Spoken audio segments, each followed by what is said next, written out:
देखो रिकॉर्डिंग का मैसेज गया और स्क्रीन शेयर है। हाँ मैम। ठीक है।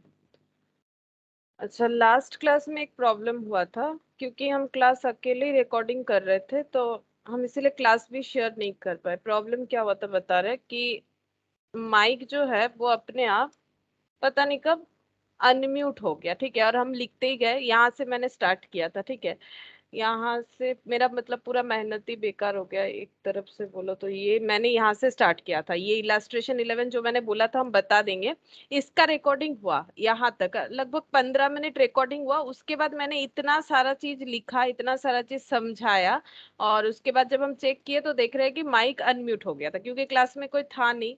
तो फिर मुझे समझ में नहीं आया कि कब अनम्यूट हो गया। मैंने मतलब ऐसा नॉर्मली होता नहीं है, अकाउंट्स क्लास भी मैंने रिकॉर्डिंग किया तो हुआ नहीं, पता नहीं कैसे हो गया था।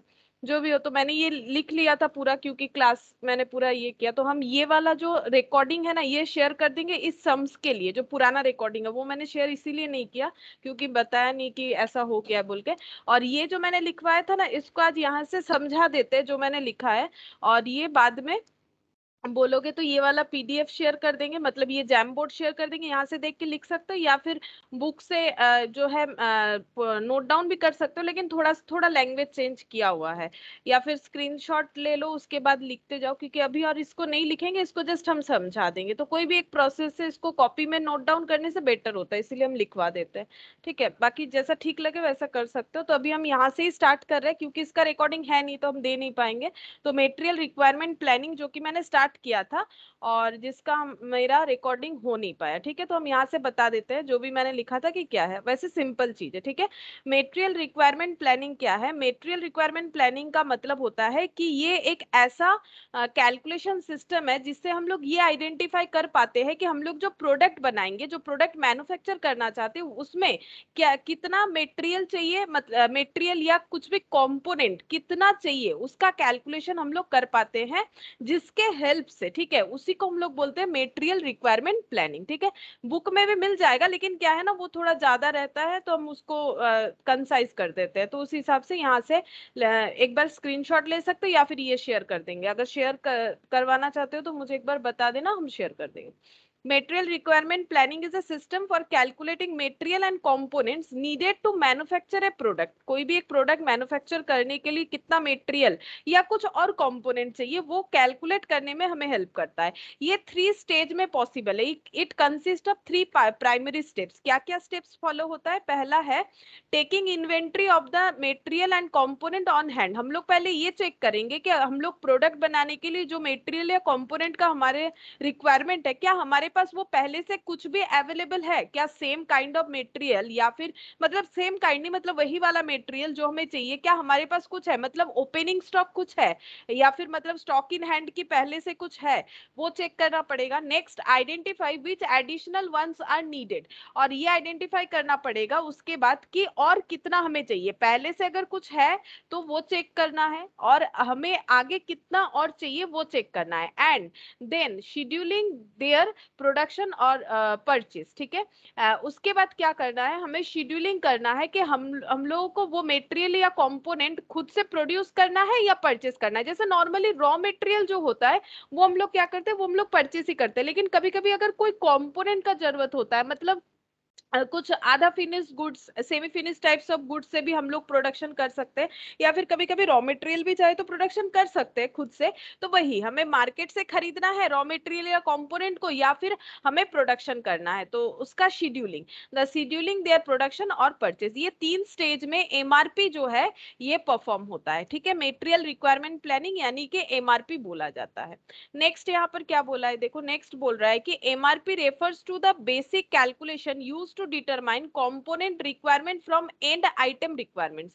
तो ये तो पहले ही हम लोगों ने देखा कि एमआरपी का मतलब होता है बेसिक कैलकुलेशन, जिसको हम लोग यूज करते हैं कितना कंपोनेंट हमें जरूरत है वो पता करने के लिए मास्टर शेड्यूल के हिसाब से। ठीक है, जो हमारा मास्टर शेड्यूल रहता है उसके हिसाब से हमें पता होता है हमें क्या क्या चीज प्रोडक्शन करना है। ठीक है, तो प्रोडक्शन के लिए रॉ मटेरियल एंड कंपोनेंट का जरूरत होगा, तो हमें ये कैलकुलेट करने में हेल्प करता है एमआरपी जो हम लोग पढ़ रहे हैं, मटेरियल रिक्वायरमेंट प्लानिंग।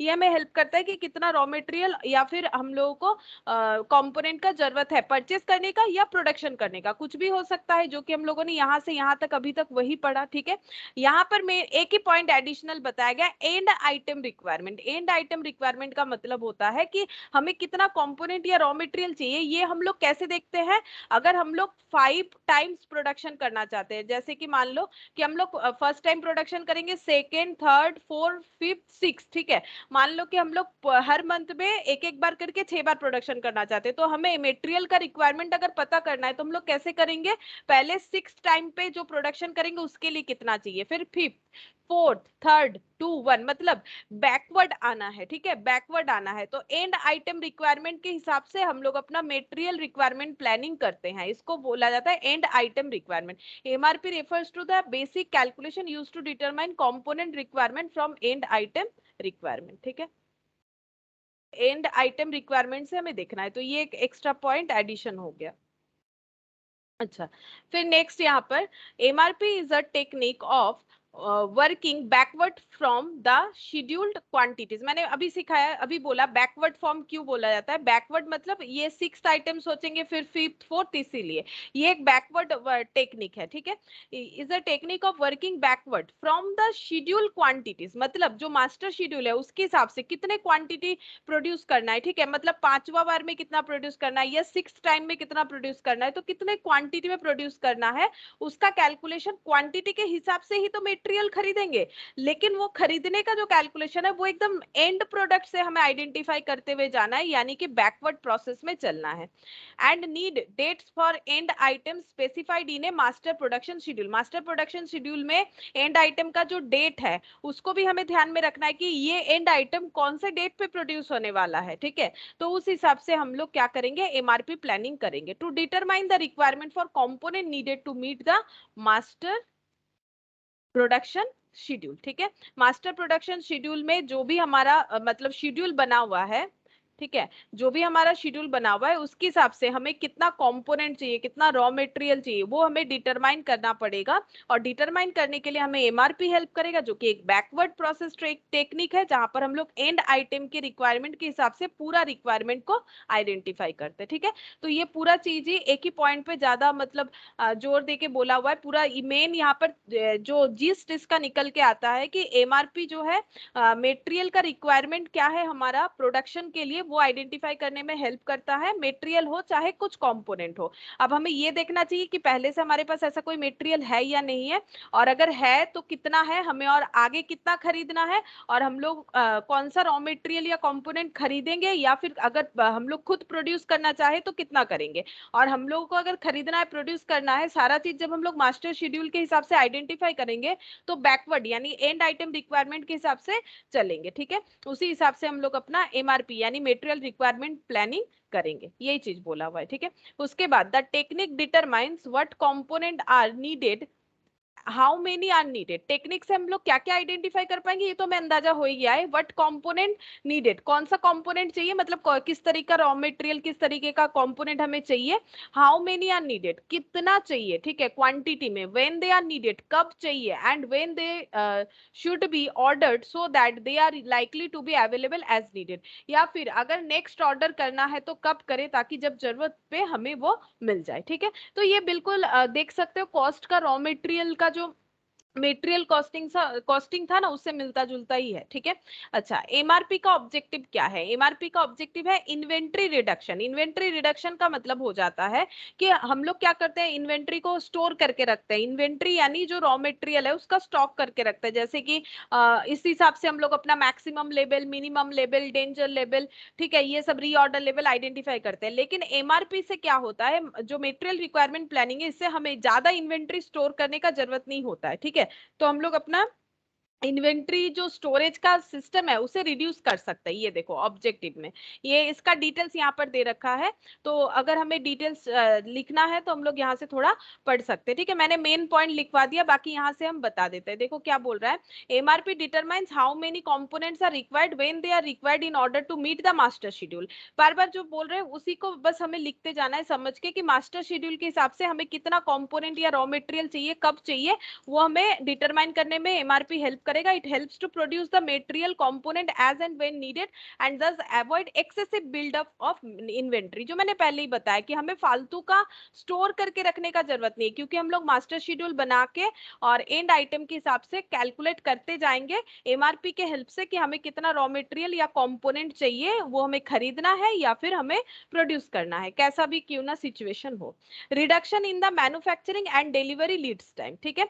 तो क्या होता है, मैन्युफैक्चर करने का जो टाइम होता है वो हम लोगों का ज्यादा नहीं लगेगा, वो रिड्यूस होगा। एज वेल एज डिलीवरी का जो टाइम गैप होता है, जैसे कि हम लोग बोल देते हैं 5 से 7 दिन के अंदर हो जाएगा या 1 वीक के अंदर हो जाएगा, तो डिलीवरी लीड्स टाइम, लीड्स मतलब वो बीच का जो गैप होता है, लीड्स टाइम की कितना दिन लगेगा, तो ये जो है रिड्यूस हो जाता है। अगर हम लोग एमआरपी के हिसाब से अपना प्रोडक्शन करते हैं, मतलब जो मटेरियल का रिक्वायरमेंट है उसका प्लानिंग करके अगर हम लोग जो है प्रोडक्शन चालू करते हैं, तो इससे क्या होगा, हमारा मैन्युफैक्चरिंग टाइम भी रिड्यूस होगा, डिलीवरी लीड टाइम भी रिड्यूस होगा, ये हेल्प करेगा। ये देखो, MRP identifies material and component quantities timings when they are needed, मतलब क्योंकि ये देखो, ये पॉइंट को हम लोग एडजस्ट करके हर जगह लिखते हैं, क्योंकि एमआरपी हमें हेल्प करता है कौन सा मटेरियल कब चाहिए, कितना चाहिए, और मतलब कितने टाइम के अंदर चाहिए, सारा चीज में हमें हेल्प करेगा। तो ऑब्वियस सा बात है, हमारा कभी भी प्रॉब्लम नहीं होगा, हम लोगों को जब मटेरियल का जरूरत होगा हम लोग उसे यूज करके अपना प्रोडक्शन कर सकते हैं। अवेलेबिलिटी हमेशा टाइम पे रहेगा, ठीक है। Procurement and actions required to meet delivery deadlines, ठीक है। अगर हमारे पास ये सारे फैसिलिटीज हो कि मटेरियल अवेलेबल है, हम लोग प्रोक्योरमेंट जब करना था तभी क्या हम लोगों ने जो भी एक्शन लेना है रिगार्डिंग मटेरियल या कंपोनेंट, वो अगर हम लोग सही तरीके से ले पाते हैं, तो हमारा डिलीवरी करने का जो मतलब डेडलाइन है वो हम लोग ऑब्वियसली मीट कर पाएंगे। हमें नहीं बोलना पड़ेगा कस्टमर को कि हम लोगों ने जो टाइम दिया था उससे भी ज्यादा लगेगा, हम लोग टाइम पे डिलीवरी नहीं कर पा रहे, ये गलत इंपैक्ट होता है, तो ये नहीं बोलना पड़ेगा अगर हम लोग एमआरपी का हेल्प ले रहे हैं। MRP helps to avoid delays in production, production में मतलब प्रोडक्शन डिले ना हो, इसमें भी हमें हेल्प हो जाता है। प्रायोरिटी बेसिस में प्रोडक्शन हम लोग कर सकते हैं by putting due dates on customer job order. Customer जब अपने रिक्वायरमेंट के हिसाब से ऑर्डर करता है, जॉब मतलब वही हो जाता है, जॉब कॉस्टिंग हम लोगों ने पढ़ा है, जॉब मतलब जो है रिक्वायरमेंट के हिसाब से करना।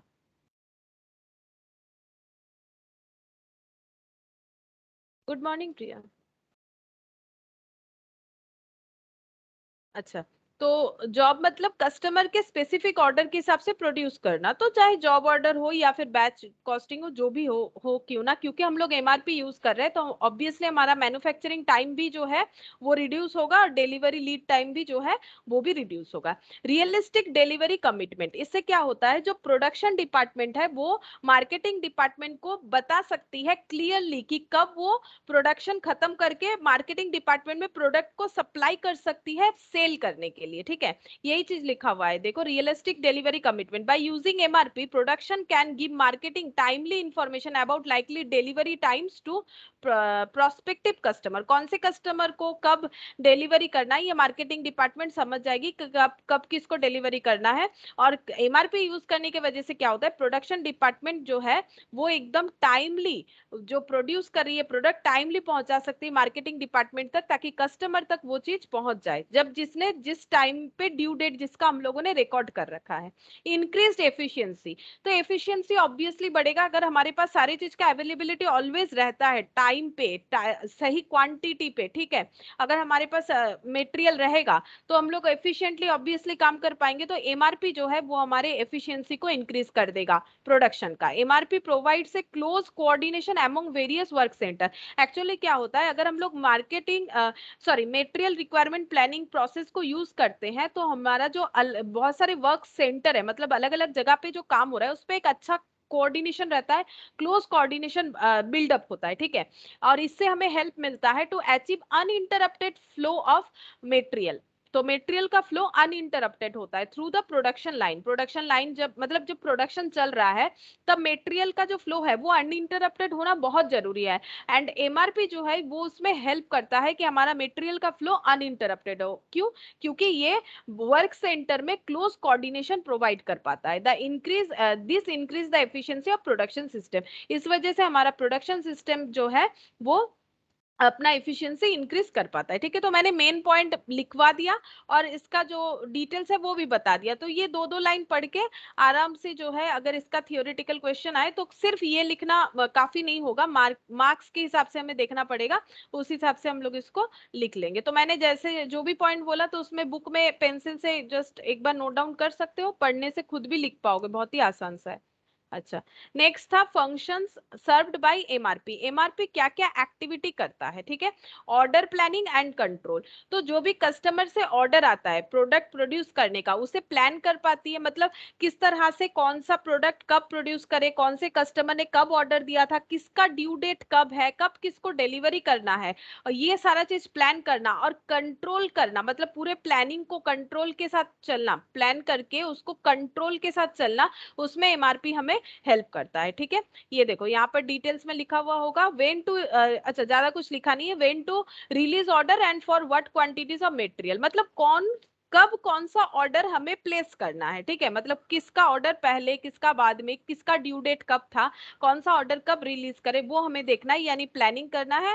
And for what quantities of material, और इसके लिए हमें कितना मटेरियल का रिक्वायरमेंट है, ये हेल्प करता है पता करने के लिए MRP. Priorities planning and control. ठीक है, प्रायोरिटीज कौन सा है, कब किसको कौन सा दे, जैसे देखो प्रायोरिटी कैसे होता है, अगर मान लो कोई बहुत सारा जेरोक्स का पेपर लेके गया है, 100 150, ठीक है, या फिर एक पूरा बुक लेके गया, पूरा जेरोक्स करवाना है, और कोई मान लो एक वोटर कार्ड का एक पेज जेरोक्स लेके गया है, तो फिर प्रायोरिटी चाहे पहले वो बुक वाला इंसान क्यों ना गया हो, वो पहले जा सकता है, लेकिन अगर कोई एक पेज के लिए थोड़ी ना पूरा बुक प्रिंट होने तक, मतलब जेरोक्स होने तक वेट करेगा, तो ऑब्वियसली उसको पहले छोड़ देना चाहिए। तो वही होता है कि priority planning and control, priority भी समझना पड़ेगा।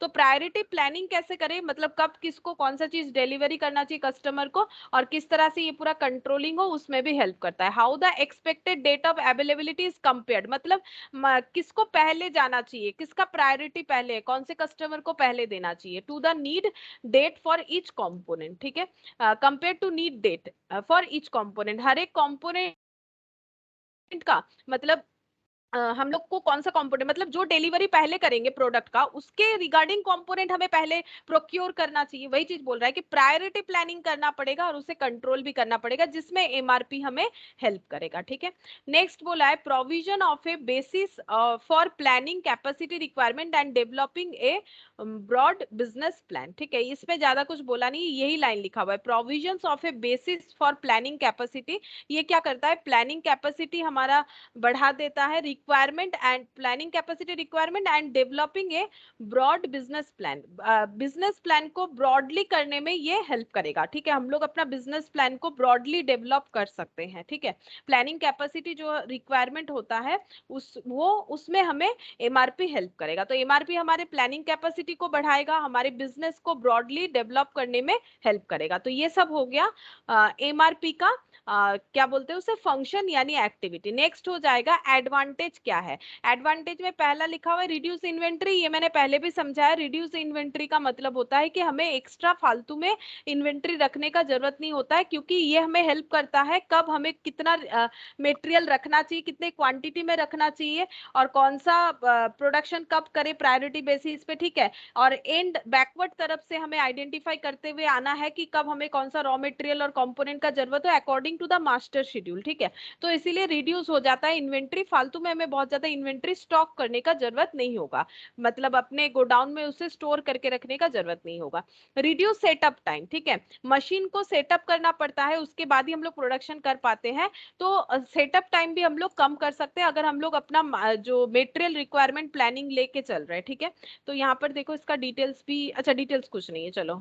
अच्छा, ability to change master production schedule. अगर मास्टर प्रोडक्शन शेड्यूल जो बना हुआ है, मतलब कब कौन सा चीज कब प्रोडक्शन करे, विद ड्यू डेट कब डिलीवरी होगा, अगर इसमें कोई चेंजेस का जरूरत है, तो एमआरपी को ले, अगर एमआरपी के साथ हम लोग चल रहे हैं, एमआरपी सिस्टम को फॉलो कर रहे हैं, तो मास्टर प्रोडक्शन शेड्यूल को चेंज कर पाना जो है वो पॉसिबल होता है। ठीक है, तो ability to change master production schedule. फिर बोल रहा है ability to price more competitively. ठीक है, हम लोग क्या कर सकते हैं, अगर हम लोग सारे चीज को एफिशिएंटली प्रोडक्शन कर रहे हैं, ठीक है, ऑर्डर प्लानिंग सही तरीके से कर रहे हैं, कंट्रोल सही तरीके से कर रहे हैं, प्रायोरिटी को समझ रहे हैं, ठीक है, हम लोग अपना बिजनेस को डेवलप कर पा रहे हैं, ठीक है, इन्वेंट्री रिड्यूस हो रहा है, हम लोग मैन्युफैक्चरिंग जल्दी कर रहे हैं, टाइम कम लग रहा है, डिलीवरी टाइम पे कर रहे हैं और डिलीवरी कमिटमेंट भी फुलफिल कर रहे हैं, एफिशिएंटली काम कर रहे हैं, अगर ये सारा चीज हम लोग कर रहे हैं तो ऑब्वियसली हम लोग का प्रोडक्ट जो है मार्केट में कम्पिटिटिव हो जाएगा। ठीक है, देखो क्या बोल रहा है कि एबिलिटी टू प्राइस मोर कम्पिटिटिवली, तो हम लोग क्या, अगर सही दाम में सही चीज अगर टाइमली दे पाते हैं तो ऑब्वियसली हम लोगों को एक गुडविल जनरेट होगा जो हमें हेल्प करेगा मार्केट में कंपटीशन में पार्ट लेने के लिए। ठीक है, बेटर कस्टमर सर्विस, ऑब्वियसली हम लोग कस्टमर सर्विस बेटर दे पाएंगे, अगर डिलीवरी टाइम पे करेंगे तो कस्टमर सेटिस्फेक्शन ऑब्वियसली होगा, कॉस्ट अगर कॉस्ट इफेक्टिवली प्रोड्यूस करेंगे तो कस्टमर ऑब्वियसली क्या होगा, सेटिस्फाइड होगा। तो better customer service, better response, ये रेस्पॉन्स होगा। ठीक है, ये मैंने रेस्पॉन्स को थोड़ा गलत लिख दिया है, better response to market demand. ठीक है, मार्केट डिमांड जो है उस पे हम लोग अच्छे तरीके से रेस्पॉन्स भी कर पाएंगे। Reduce sale price, sale price कम कर पाएंगे, क्यों कम कर पाएंगे, कॉस्ट कम होगा तो सेल प्राइस भी हम लोग कम कर सकते हैं, कोई प्रॉब्लम नहीं है। और कॉस्ट कम कब होगा, अगर हम लोग सारा चीज प्लानिंग के साथ, कंट्रोलिंग के साथ इफेक्टिवली एफिशिएंटली करेंगे तो ऑब्वियसली कॉस्ट कम होगा। Reduce idle time, idle time कम कर सकते हैं कैसे, अगर हमारे पास ऑल टाइम मेटेरियल अवेलेबिलिटी है, ठीक है, जब जैसा जरूरत हो रहा है, जितने क्वांटिटी में जरूरत हो रहा है, ये सारा चीज अगर हम लोगों के पास अवेलेबल है तो जो लेबर है उनको खाली बैठने का जरूरत नहीं होगा, जो मशीन है वो खाली नहीं जाएगी, तो आइडल टाइम हम लोग कम कर सकते हैं, रिड्यूस कर सकते हैं। एलिमिनेट नहीं हो सकता है ऑब्वियसली, एलिमिनेट कैसे होगा, थोड़ा बहुत आइडल टाइम तो होगा ही, लेकिन रिड्यूस कर सकते हैं। ज्यादा ज्यादा आइडल टाइम हम लोग अलॉट नहीं करेंगे, बहुत ही कम आइडल टाइम के साथ हम लोग अपना काम कर सकते हैं। ठीक है, मतलब जो अनअवॉइडेबल है उसके साथ, जैसे कि नॉर्मल आइडल टाइम जो होता है, जैसे कि टिफिन टाइम, ये सब। ठीक है, तो ये सब तो रहेगा ही, लेकिन एबनॉर्मल आइडल टाइम जो कभी कभार हो जाता है एक्सीडेंटली, जैसे कि मटेरियल खत्म हो गया, बैठे हैं जो लेबर है, ठीक है, वो सब नहीं होगा अगर हम लोग एमआरपी के साथ चलेंगे तो। नेक्स्ट है, in addition MRP system enables the following, ये सब के अलावा भी जो एमआरपी सिस्टम है कुछ और भी बेनिफिट प्रोवाइड करता है। पहला क्या दे रखा है, देखो पहला दिया हुआ है एड्स कैपेसिटी प्लानिंग। ठीक है, ये कैपेसिटी प्लानिंग में हेल्प करता है, ये देखो यहाँ पर एड्स कैपेसिटी प्लानिंग।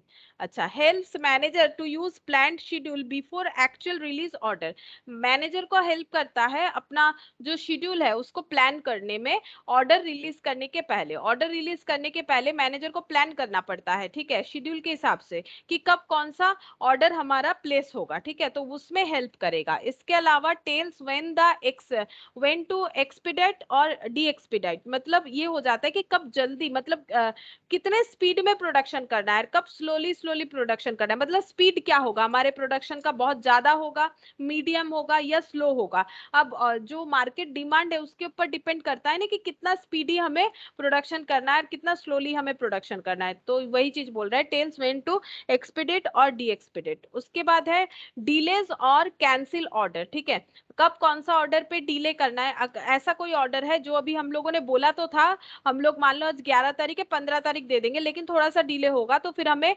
उसका मतलब वो भी हम लोग सोच सकते हैं कि कौन सा ऑर्डर डिले करना सही रहेगा। ठीक है, या फिर कैंसिल करना पड़ेगा, ऐसा भी हो सकता है, तो उसमें भी हमें हेल्प करेगा एमआरपी।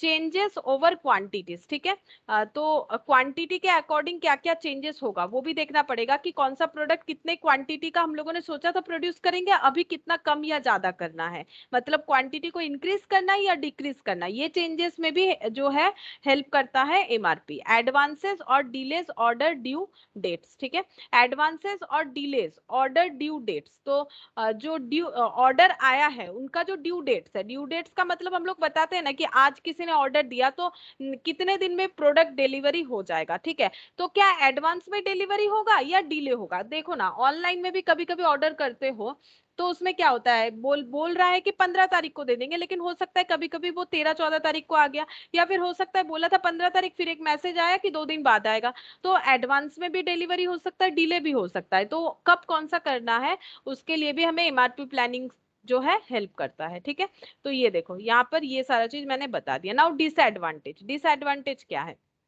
डिसएडवांटेज में सबसे पहले है lack of top management commitment. ठीक है, अगर टॉप मैनेजमेंट का कमिटमेंट इंक्लूडेड ना हो, ठीक है, तो ये जो एमआरपी प्लानिंग है ये उतना एफिशिएंट नहीं होगा, इफेक्टिव नहीं होगा। ये देखो क्या बोला है यहाँ पर डिटेल्स में, lack of top management commitment, MRP must be accepted by top management, top management को भी एमआरपी एक्सेप्ट करना पड़ेगा as a planning tool with specific reference to profit result. Planning tool के हिसाब से टॉप मैनेजमेंट को MRP planning को भी एक्सेप्ट करना पड़ेगा ताकि अच्छा प्रॉफिट हम लोग अर्न कर सके। All executive concern with the implementation of MRP system, सारे एग्जीक्यूटिव को इस बात का कंसर्न होना चाहिए कि हम लोग किस तरह से एमआरपी सिस्टम को इंप्लीमेंट करें, ठीक है। Must be educated emphasising the importance of MRP as a closed loop integrated strategic planning tool. तो ये कितना मतलब इंपॉर्टेंट है, इसका जो इंपॉर्टेंसी है ये टॉप मैनेजमेंट को भी समझना चाहिए, ठीक है, तभी जाके इसका बेनिफिट हमें मिलेगा। लेकिन क्या होता है, टॉप मैनेजमेंट का इस बात पे उतना ज्यादा ध्यान नहीं रहता है, इस वजह से ये एक इसका डिसएडवांटेज है, ठीक है। नेक्स्ट डिसएडवांटेज क्या लिखा है मैंने, देखो, MRP was presented and perceived as complete and stand alone system to run a firm rather than as part of the total system। क्या होता है, एमआरपी को कभी कभी हम लोग इस तरह से प्रेजेंट करते हैं कि ये पूरा एक ही, मतलब ये एक लौता एक ऐसा सिस्टम है जो अप्लाई कर देंगे तो हमें सक्सेस मिल जाएगा, लेकिन ऐसा नहीं है, ठीक है। ये टोटल सिस्टम का एक पार्ट है, हमें ऐसा सोचना चाहिए, ठीक है।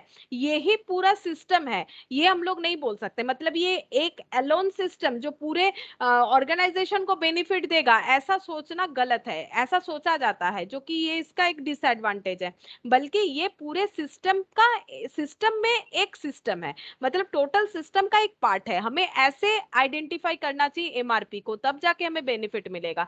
तो वही बोल रहा है यहाँ पर, देखो लिखा हुआ है, MRP was presented and perceived as a complete and stand alone system, इसे ही एक लौता सिस्टम माना जाता है एक फर्म चलाने के लिए, rather than as part of the total system. तो ये टोटल सिस्टम का एक पार्ट है, यही सिस्टम नहीं है, ठीक है। अगर हम लोग इसी को सिस्टम मानने लगे तो ये हमारे ऑर्गेनाइजेशन के लिए खराब है, ठीक है।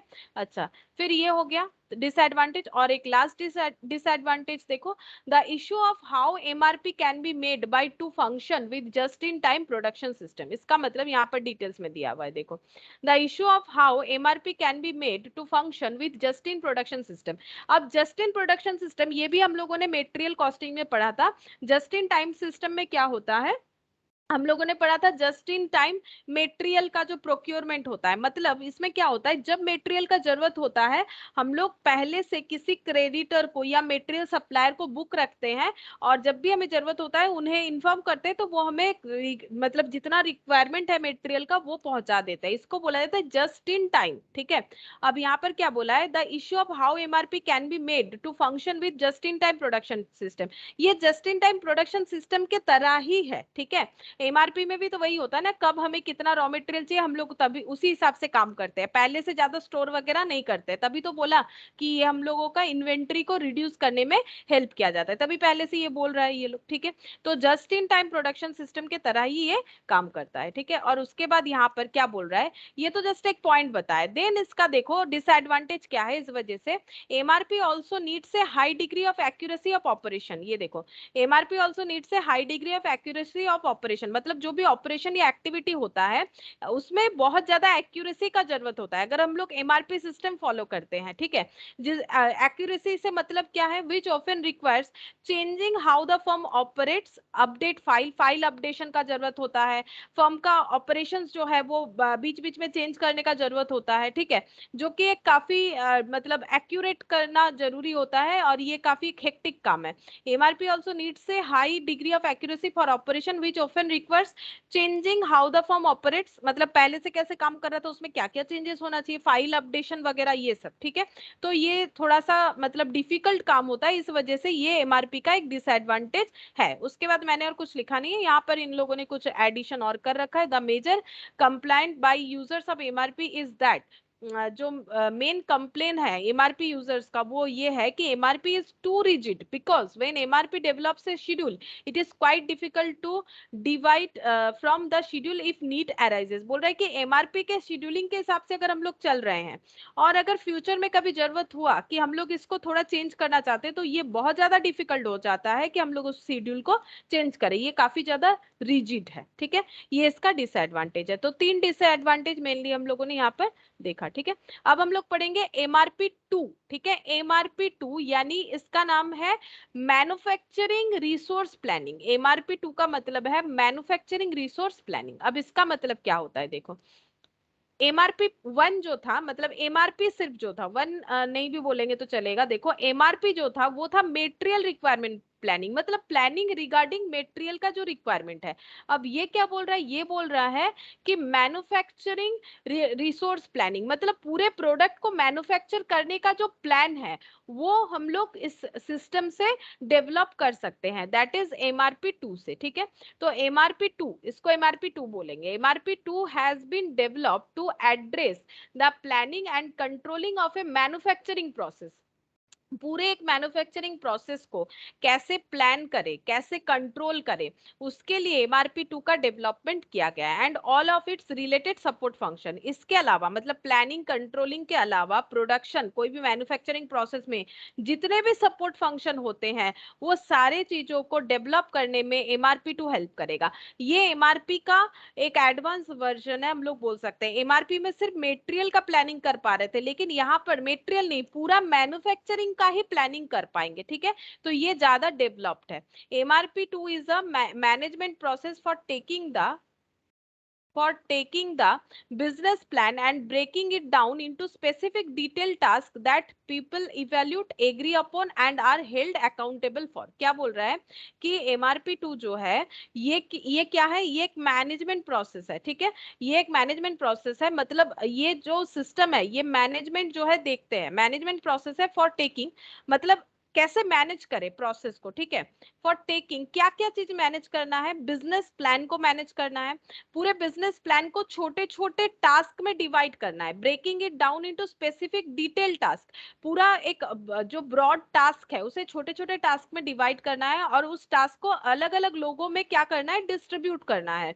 जिनमें डिस्ट्रीब्यूट किया जाएगा उनको उस टास्क को इवेल्युएट करना पड़ेगा, उस पर एग्री होना पड़ेगा और उसको परफॉर्म करना पड़ेगा, ठीक है। तो मैन्युफैक्चरिंग जो पूरा मैन्युफैक्चरिंग प्रोसेस है वो इस तरह से MRP 2 के हेल्प से डेवलप हो सकता है, ठीक है। मतलब हम लोग बहुत ही एफिशिएंटली इसे परफॉर्म कर सकते हैं। इट इन्वॉल्व्स ऑल डिपार्टमेंट, इसमें सारे डिपार्टमेंट इन्वॉल्व होते हैं। क्यों? क्योंकि हम लोग पूरे मैन्युफैक्चरिंग प्लान को ही छोटे छोटे पार्ट में डिवाइड करके अलग अलग लोगों को दे रहे हैं, तो अलग अलग लोग यानी अलग अलग डिपार्टमेंट। तो बहुत सारा डिपार्टमेंट इन्वॉल्व होता है, like material department, engineering department. Engineering department वो डिपार्टमेंट है that must maintain bill of materials. अच्छा, मटेरियल डिपार्टमेंट जो है ये मटेरियल रिगार्डिंग डेटा रखता है, ठीक है। इंजीनियरिंग डिपार्टमेंट अपना काम करता है। अच्छा, कुछ डिपार्टमेंट ऐसे भी है जो कि बिल, मटेरियल का बिल जो है वो मेंटेन करते हैं। सेल्स और marketing department that must keep sales plan, जो कि सेल्स प्लान पे ध्यान देते हैं कि कैसे करके सेल प्लानिंग करना है, up to date sale plan को अप टू डेट करते रहते हैं। Purchasing and manufacturing department, purchasing department और manufacturing department that must meet due date for bought out items, in house manufacturing items respectively. और जो purchasing department है और manufacturing department है उनको क्या करना पड़ता है, उनको ड्यू डेट को मीट करना पड़ेगा, ठीक है। क्यों? क्योंकि कस्टमर का डिमांड है तो उस हिसाब से मैन्युफैक्चरिंग डिपार्टमेंट मैन्युफैक्चर कर रहा है और परचेसिंग डिपार्टमेंट को बोल रहा है कि ये रॉ मटेरियल खरीदो, वो कंपोनेंट खरीदो।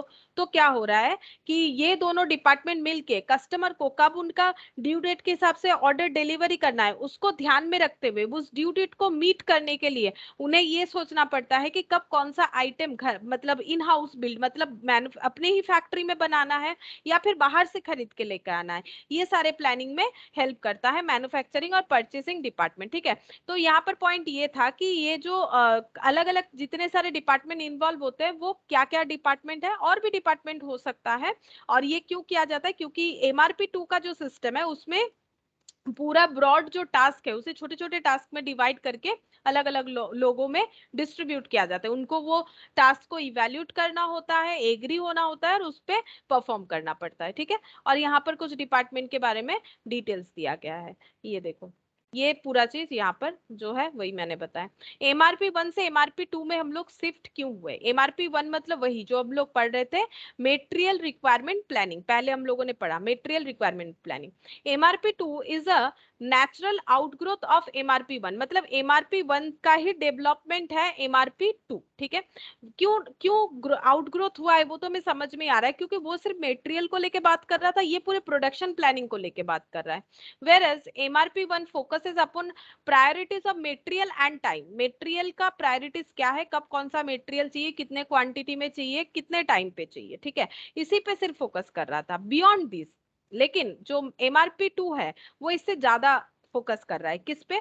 Beyond this MRP2 has been coined to close the loop by integrating financial, accounting, personnel, engineering and marketing information, ठीक है। तो MRP2 क्या कर रहा है? MRP2 सिर्फ मेटेरियल को लेके बात नहीं कर रहा है, ये सारी चीजों को इंटीग्रेट कर रहा है। क्या क्या? फाइनेंशियल मैटर को, अकाउंटिंग मैटर को, पर्सनल मैटर को, इंजीनियरिंग मैटर को, मार्केटिंग इंफॉर्मेशन को, सारे चीजों को एक जगह पे इंटीग्रेट करने में हेल्प कर रहा है। इसीलिए MRP1 से MRP2 में जो है डेवलपमेंट किया गया है, ठीक है, शिफ्ट किया गया है। अच्छा, along with the production planning, अच्छा इसके साथ साथ और भी था, ठीक है, मार्केटिंग इंफॉर्मेशन, इसके साथ साथ production planning and control activities of basic MRP system. MRP2 is the heart of corporate management information. तो हम लोग बोल सकते हैं कि MRP2 जो है ये कॉर्पोरेट मैनेजमेंट इंफॉर्मेशन का हार्ट है, ठीक है। अच्छा, और नेक्स्ट यहाँ पर एंटरप्राइज रिसोर्स प्लानिंग, ERP, ठीक है, ये देखो ERP। ERP क्या होता है? ERP ये काफी ज्यादा लिखा हुआ है, इसको अगर डिटेल्स में चाहो तो एक बार पढ़ सकते हो, मैंने इसको छोटा सा यहाँ पर लिखा है, वो एक बार हम बता देते क्या होता है। देखो, ERP का मतलब होता है एंटरप्राइज रिसोर्स प्लानिंग, ये एक सॉफ्टवेयर है। ERP is a business process management software, ठीक है। बिजनेस प्रोसेस मैनेजमेंट, बिजनेस का जो भी प्रोसेस वगैरह होता है उसको मैनेज करने के लिए ERP मतलब एक सॉफ्टवेयर लाया गया है, that is ERP। That allows, ये क्या, ये सॉफ्टवेयर किस चीज में हेल्प करता है? That allows an organisation to use a system of integrated application to manage the business and automate many back office function related to the technology, service and human resource। क्या बोल रहा है कि ERP क्या है? ERP basically एक software है, ठीक है। ये सॉफ्टवेयर किस चीज में हेल्प करता है? बिजनेस प्रोसेस मैनेजमेंट में हेल्प करता है, ठीक है। ये क्या, किस तरह से हेल्प करेगा? अलाउज एन ऑर्गेनाइजेशन, ये ऑर्गेनाइजेशन को किस चीज में हेल्प करता है? To use a system. अगर ERP सिस्टम फॉलो किया जाता है तो ये सिस्टम कोई भी ऑर्गेनाइजेशन को किस बात पे हेल्प करेगा? इंटीग्रेट करने के लिए। सारे जितने भी टास्क हो रहे हैं वो अलग अलग हमें देखने का जरूरत नहीं है, सारी चीजों को हम लोग एक जगह पे देख सकते हैं अगर हम लोग ERP सॉफ्टवेयर यूज करते हैं। दैट इज इंटीग्रेटेड एप्लीकेशन, ये एक इंटीग्रेटेड एप्लीकेशन है, मतलब एक जगह पे सारा चीज हमें दिखेगा। टू मैनेज द बिजनेस, ताकि हम लोग बिजनेस को अच्छे तरीके से मैनेज कर पाएगा। अगर हमें सारा चीज एक ही जगह पे मिल जाता है तो ये हमारे लिए मैनेज करना बहुत आसान हो जाता है। और क्या करता है? And automate many back office function, बहुत सारे बैक ऑफिस फंक्शंस भी होते हैं, बैक ऑफिस एक्टिविटीज भी होते हैं, जैसे कि technology related, technology service related, human resource related, ठीक है। ये सारे टास्क को भी एक ही जगह पे इंटीग्रेट करेगा। और ये अगर एक ही जगह पे सारा चीज इंटीग्रेटेडली हमें मिल जाए तो हमारा बिजनेस को मैनेज करने में, किसी भी ऑर्गेनाइजेशन को मैनेज करने में बहुत ज्यादा हेल्प होगा, ठीक है। तो ERP सिस्टम जो है इसी तरह से हेल्प करता है। तो इसको अगर चाहो तो एक बार डिटेल्स में पढ़ सकते हो। व्हाट इज ERP, ये मैंने जस्ट यहाँ से ही थोड़ा सा लिख पाया है। अच्छा, अब EBQ, ये हमें पता है, इकोनॉमिक बैच क्वांटिटी, मतलब कितने क्वांटिटी में एक एक बैच में हम लोग प्रोडक्शन करें ताकि हम लोग का जो मतलब क्वांटिटी हम लोग आइडेंटिफाई कर रहे हैं वो चीपेस्ट हो। ये तो मैंने मटेरियल कॉस्टिंग में डिटेल्स में पढ़ाया था, जो कि इकोनॉमिक ऑर्डर क्वांटिटी था। फिर जब तुम लोग बैच कॉस्टिंग, जॉब कॉस्टिंग पढ़े थे तब भी हम लोगों ने EBQ पढ़ा था। यहाँ पर भी सेम वही वाला चीज है, EBQ। तो EBQ यहाँ पर क्या बोला है देखो, EBQ is a formula for calculating the quantity of material that a company should order in case where the resupply is gradual, ठीक है। जहां पर जो रीसप्लाई है वो ग्रेजुअल है, वहां पर हमें ये ध्यान देना चाहिए कि हमें कितना मटेरियल चाहिए, ठीक है, वो कितने क्वांटिटी में हमें उसका ऑर्डर करना चाहिए, ठीक है। तो ये हम लोग आइडेंटिफाई कर पाएंगे अगर हम लोग ईबीक्यू का फॉर्मूला यूज करके ईबीक्यू कैलकुलेट कर लेते हैं। तो ईबीक्यू का फॉर्मूला वही है, यहाँ पर मैंने बुक के हिसाब से लिखवाया, बाकी तुम लोग याद करने के लिए लिख सकते हो 2ACOC ऐसे करके, जैसे मैंने लिखवाया था। बाकी ये देखो, टू जो फॉर्मूला में रहता है, ए मतलब एनुअल डिमांड, एस मतलब यहाँ पर सेटअप कॉस्ट होता है या फिर सेटअप टाइम, सी मतलब प्रोडक्शन कॉस्ट पर यूनिट, सी आई मतलब जो कैरिंग कॉस्ट होता है, ठीक है, सी आई मतलब production cost per unit into inventory carrying charges, ठीक है। प्रोडक्शन कॉस्ट जैसे हम लोग जो ईओ क्यू के लिए क्या करते थे, अगर तुम लोग को याद है तो ईओ क्यू के लिए मैंने इस तरह से फॉर्मूला लिखवाया था, 2AC, CC, PUPA ऐसे लिखवाया था। टू फॉर्मूला में रहेगा, यहाँ भी है। एसी मतलब एनुअल कंजम्पशन, कितना मटेरियल हम लोगों को एनुअली चाहिए, यहाँ पर प्रोडक्शन कर रहे हैं इसलिए एनुअल डिमांड। ऑर्डरिंग कॉस्ट, तो यहाँ तो ऑर्डर नहीं कर रहे हैं, यहाँ पर खुद प्रोड्यूस कर रहे हैं, तो मशीन का सेटअप कॉस्ट पर बैच के लिए, तो ये रिप्लेस हो जाता है सेटअप कॉस्ट के साथ। Carrying cost per unit per annum, और यहाँ पर क्या हो जाएगा, production cost per unit per annum. Production cost को रखने का कैरिंग मतलब प्रोडक्शन कॉस्ट, ये जो कैरिंग कॉस्ट है ये किस पे लगता था, ये परचेज प्राइस पे लगता था, purchase price of raw material पे, ठीक है, purchase price of raw material into carrying cost per unit per annum, ये होता था। और हम लोग carrying cost per unit per annum calculate करते थे परचेज प्राइस के साथ। यहाँ पर वही चीज को लिखा है कि इन्वेंट्री कैरिंग चार्जेस जो है, यानी कि carrying cost per unit per annum, इसको किस पे लगाना है, परचेज प्राइस ऑफ मटेरियल पे नहीं, क्योंकि यहाँ तो मटेरियल खरीदने का बात नहीं हो रहा है, यहाँ पर ईबीक्यू कैलकुलेट कर रहे हैं, ना कि ईओक्यू कैलकुलेट कर रहे हैं, कितने क्वांटिटी में प्रोडक्शन करें। तो यहाँ पर प्रोडक्शन कॉस्ट जो है इस पे कैलकुलेट होगा, ठीक है, प्रोडक्शन कॉस्ट पे कैलकुलेट होगा। तो इससे जो है कि मैथमेटिक्स मतलब कैलकुलेटिव क्वेश्चन आता है, तो ये हमें फॉर्मूला पता होना चाहिए। नेक्स्ट है ERL, economic run ERL economic run length, ये क्या होता है, इकोनॉमिक रन लेंथ हम लोग तब कैलकुलेट करते हैं कि अगर हम लोग रॉ मटेरियल मार्केट से नहीं लेके अगर खुद प्रोड्यूस कर रहे हैं अपने फैक्ट्री में, तब ERL कैलकुलेट होता है। देखो, when a firm producing an item and keeping it in inventory, मतलब इन्वेंट्री यानी स्टॉक कर लिया उस आइटम को प्रोड्यूस करने के बाद, यानी रॉ मटेरियल मार्केट से ना खरीद के हम लोग खुद प्रोड्यूस कर रहे हैं। फॉर लेटर यूज मतलब बाद में उस रॉ मटेरियल को यूज करेंगे प्रोडक्शन के काम पे, इंस्टेड ऑफ बाइंग इट, खरीदा नहीं हम लोगों ने, रॉ मटेरियल को भी खुद ही प्रोड्यूस किया। The formula use to calculate EOQ, जो ईओक्यू का फॉर्मूला है वही हम लोग यूज कर सकते हैं, calculate economic production quantity refer to as ERL।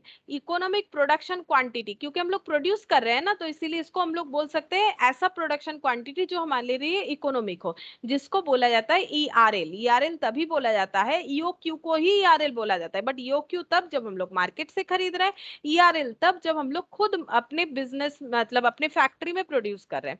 ERL का फॉर्मूला देखो 2AS root over of same यही वाला है, डिवाइडेड बाय CI, यहाँ पर भी है लेकिन यहाँ पर एक एडिशन और आया हुआ है, यहाँ पर ये देखो into 1 minus D by P, तो बाकी सारा मतलब सेम है। डी बाई पी का मतलब क्या होता है, demand by production rate, demand rate by production rate, ठीक है। तो ये अगर कभी एमसीक्यू वगैरह में पूछ ले तो इसका फॉर्मूला हमें आना चाहिए, ठीक है। अब ये कंप्लीट हुआ, अब हम लोग इसका जो क्वेश्चन है वो देखने वाले हैं। देखो illustration 12,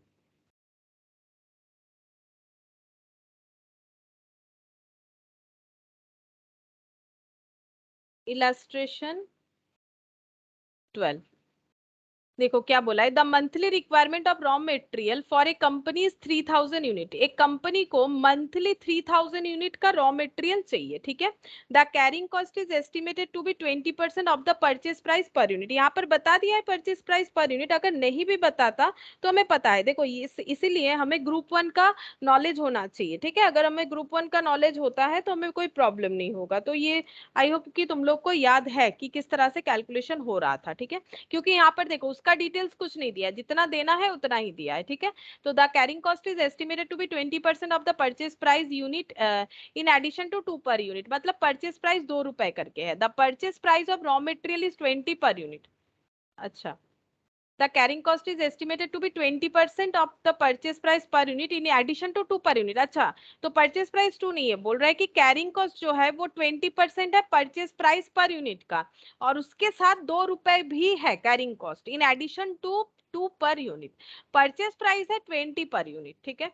the ordering cost is 25 per order, you are required to find EOQ, हमें ईओक्यू कैलकुलेट करने बोला है। तो फर्स्ट आंसर हम लोग निकाल लेते हैं ईओक्यू। देखो यहाँ पर कहीं भी उस तरह से ईओक्यू का बात नहीं किया गया था, फिर भी बोला है कि बताओ ईओक्यू कितना होगा, ठीक है। तो हमें पता है, हम लोगों ने ईओक्यू पहले भी कर रखा है, तो हम लोग ईओक्यू कैलकुलेट कर सकते हैं।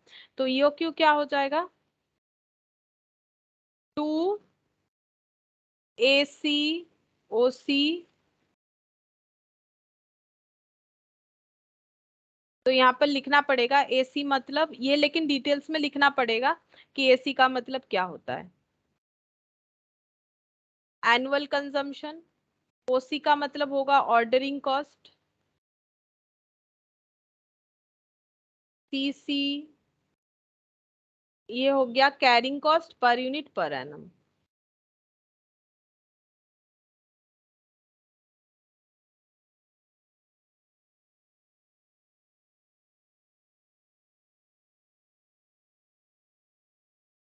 टू AC मतलब एनुअल कंजम्पशन। अब एनुअल कंजम्पशन कितना है, एनुअल कंजम्पशन हो जाएगा 3000 है मंथली, तो एनुअल कंजम्पशन कितना हो जाएगा 3000 इंटू 12, ठीक है। और ऑर्डरिंग कॉस्ट कितना है, यहाँ पर कैरिंग कॉस्ट बोला है 20% और purchase price per unit, purchase price है 20 रुपीज करके, तो 20 का 20% और इन एडिशन ऑफ ₹2 ये बोल रखा था, इन एडिशन ऑफ ₹2। अच्छा, the ordering cost 25 per order, ordering cost है 25 करके, ठीक है। तो अब हम लोग इसको कैलकुलेट कर लेते हैं, 2 इंटू 36,000 इंटू 25, अच्छा ये हो जाएगा ₹2, 20 डिवाइडेड बाई 100 तो नहीं, ₹4, 4 + 2 ₹6, ठीक है। ₹6 हो गया, तो ये कितना हो जाएगा हम देखते हैं इसको, एक मिनट कैलकुलेटर पे देखते हैं। 2 into 36,000 into 25 divided by 6, 3 lakh, 3 lakh का रूट, 3 लाख का रूट हो गया 57.7 57.7,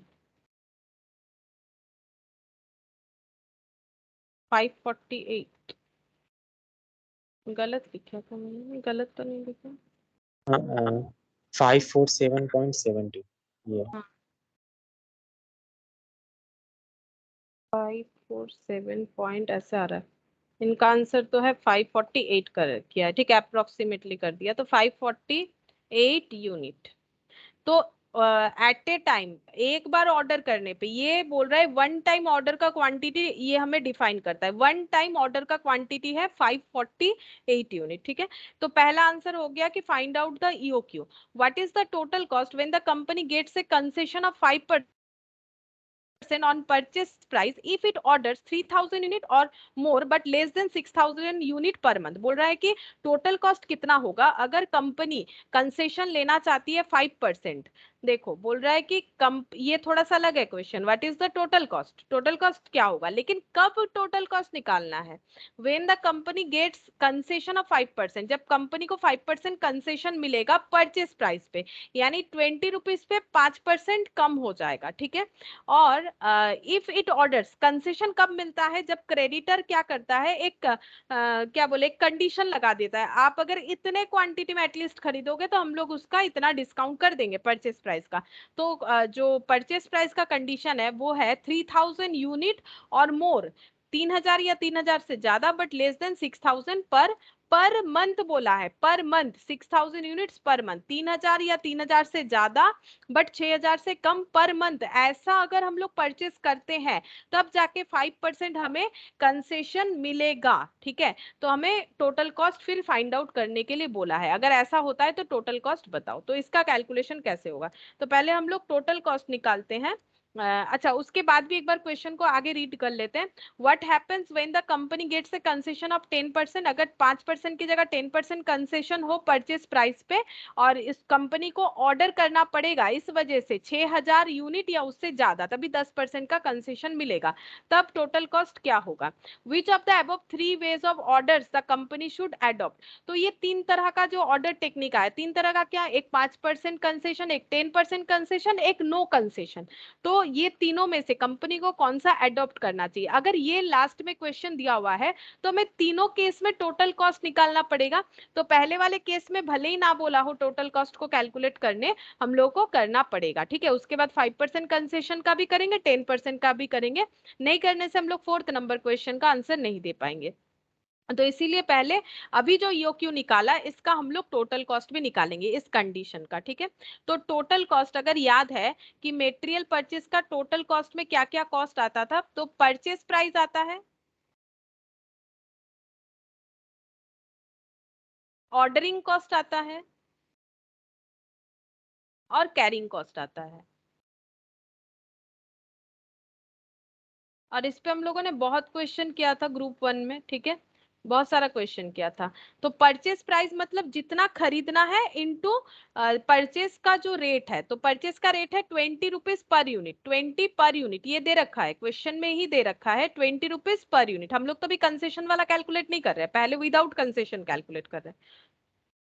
अच्छा, कितना खरीदना पड़ेगा, पूरे साल भर में हमें खरीदना पड़ेगा 36,000 पूरे ईयरली। एनुअल कंजम्पशन पे चेक करेंगे ना कि पूरे साल का खर्चा कितना हो रहा है, टोटल कॉस्ट यानी पूरे साल का जितने तक का हमें डिमांड दे रखा है, तो 36,000 परचेस प्राइस हो गया। ऑर्डरिंग कॉस्ट मतलब जितना ऑर्डर करेंगे, तो ऑर्डरिंग कॉस्ट एक एक ऑर्डरिंग कॉस्ट हमें पता है ₹25 पर ऑर्डर, पर ऑर्डर एक ऑर्डर करने पे 25 रुपए का खर्चा होगा, ठीक है। ये दे रखा है ऑर्डरिंग कॉस्ट, ये यूज किया था ना यहाँ पर।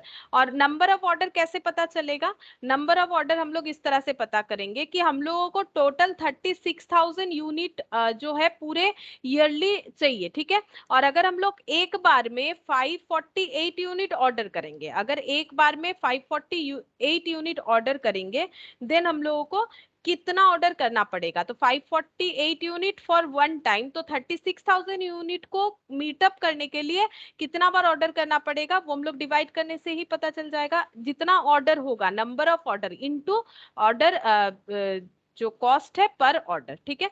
और कैरिंग कॉस्ट का क्या फॉर्मूला था, कैरिंग कॉस्ट का था हाफ इंटू ईओक्यू। इसका पूरा फॉर्मूला मैंने इलाबोरेट करके इसीलिए ही ग्रुप 1 में बता दिया था कि कैसे करके होता है। Ordering cost equal to carrying cost मैंने फॉर्मूला भी बताया था, इक्वल करके भी दिखाया था कैसे ईओक्यू का फॉर्मूला आता है। तो वहां पर मैंने लिखा था हाफ इंटू ईओक्यू। ईओक्यू कितना है 548, half into EOQ into carrying cost per unit per annum, जो कि इस केस में है 6 रुपीज, ठीक है, क्योंकि 20 इंटू 20% +2, तो 6 रुपीज, 6 रुपीज, ठीक है। अब यहाँ पर हमें चेक करना पड़ेगा कितना हो रहा है टोटल कॉस्ट, तो ये हो गया 72। 7,20,000. अच्छा 7,20,000, ठीक है। अच्छा उसके बाद ये वाला 25 36,000 वाला और में 1,642.33. 1642.33, और ये वाला कैरिंग कॉस्ट 3 से मल्टीप्लाई हो जाएगा,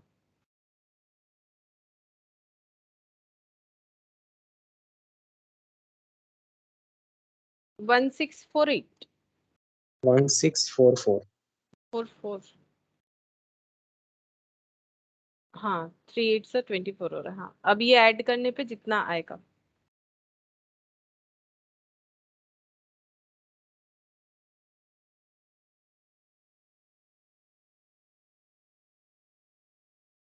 कितना आ रहा है ऐड करने पे,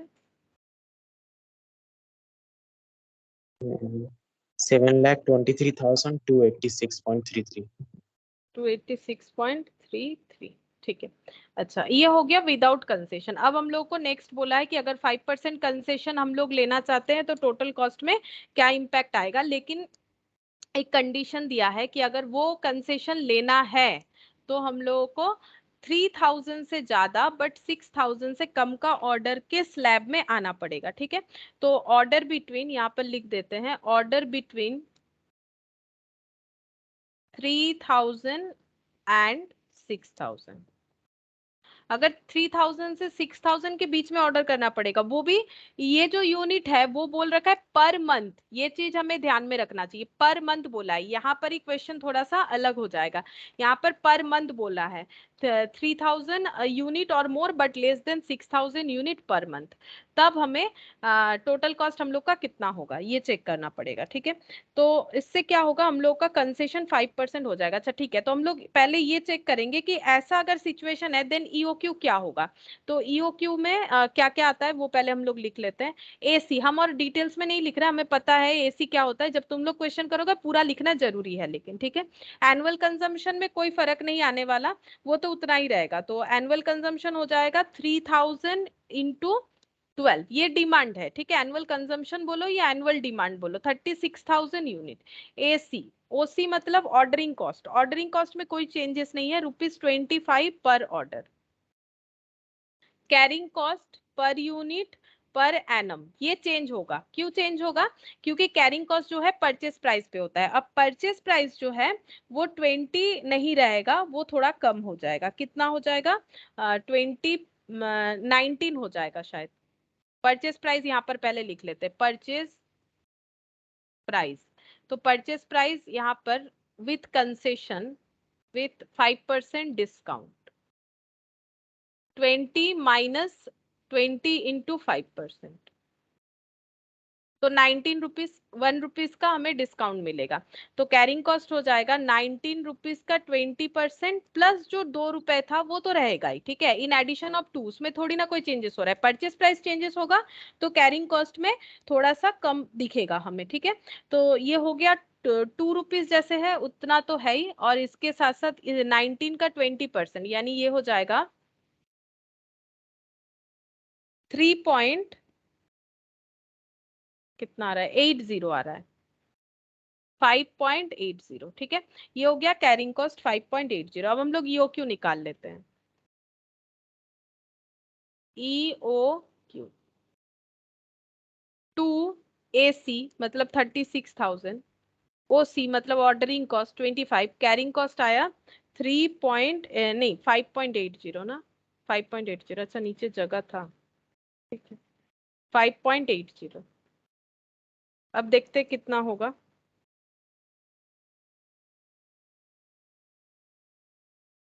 2 इंटू 36,000 इंटू 25 डिवाइडेड बाई 5.8,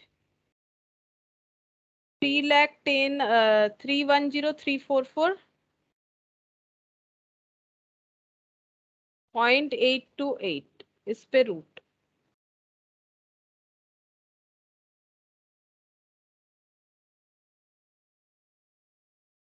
557.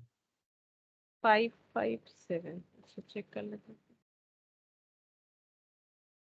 हाँ 557 अप्रोक्सीमेटली आ रहा है। अच्छा 557 यूनिट अप्रोक्स, ठीक है, ये अप्रोक्सीमेटली आ रहा है। अच्छा नेक्स्ट क्या बोला है, अच्छा हम लोग को ये देखना पड़ेगा कि इसमें हम लोग का टोटल कॉस्ट कितना आएगा। तो चेक करते हैं टोटल कॉस्ट कितना आएगा।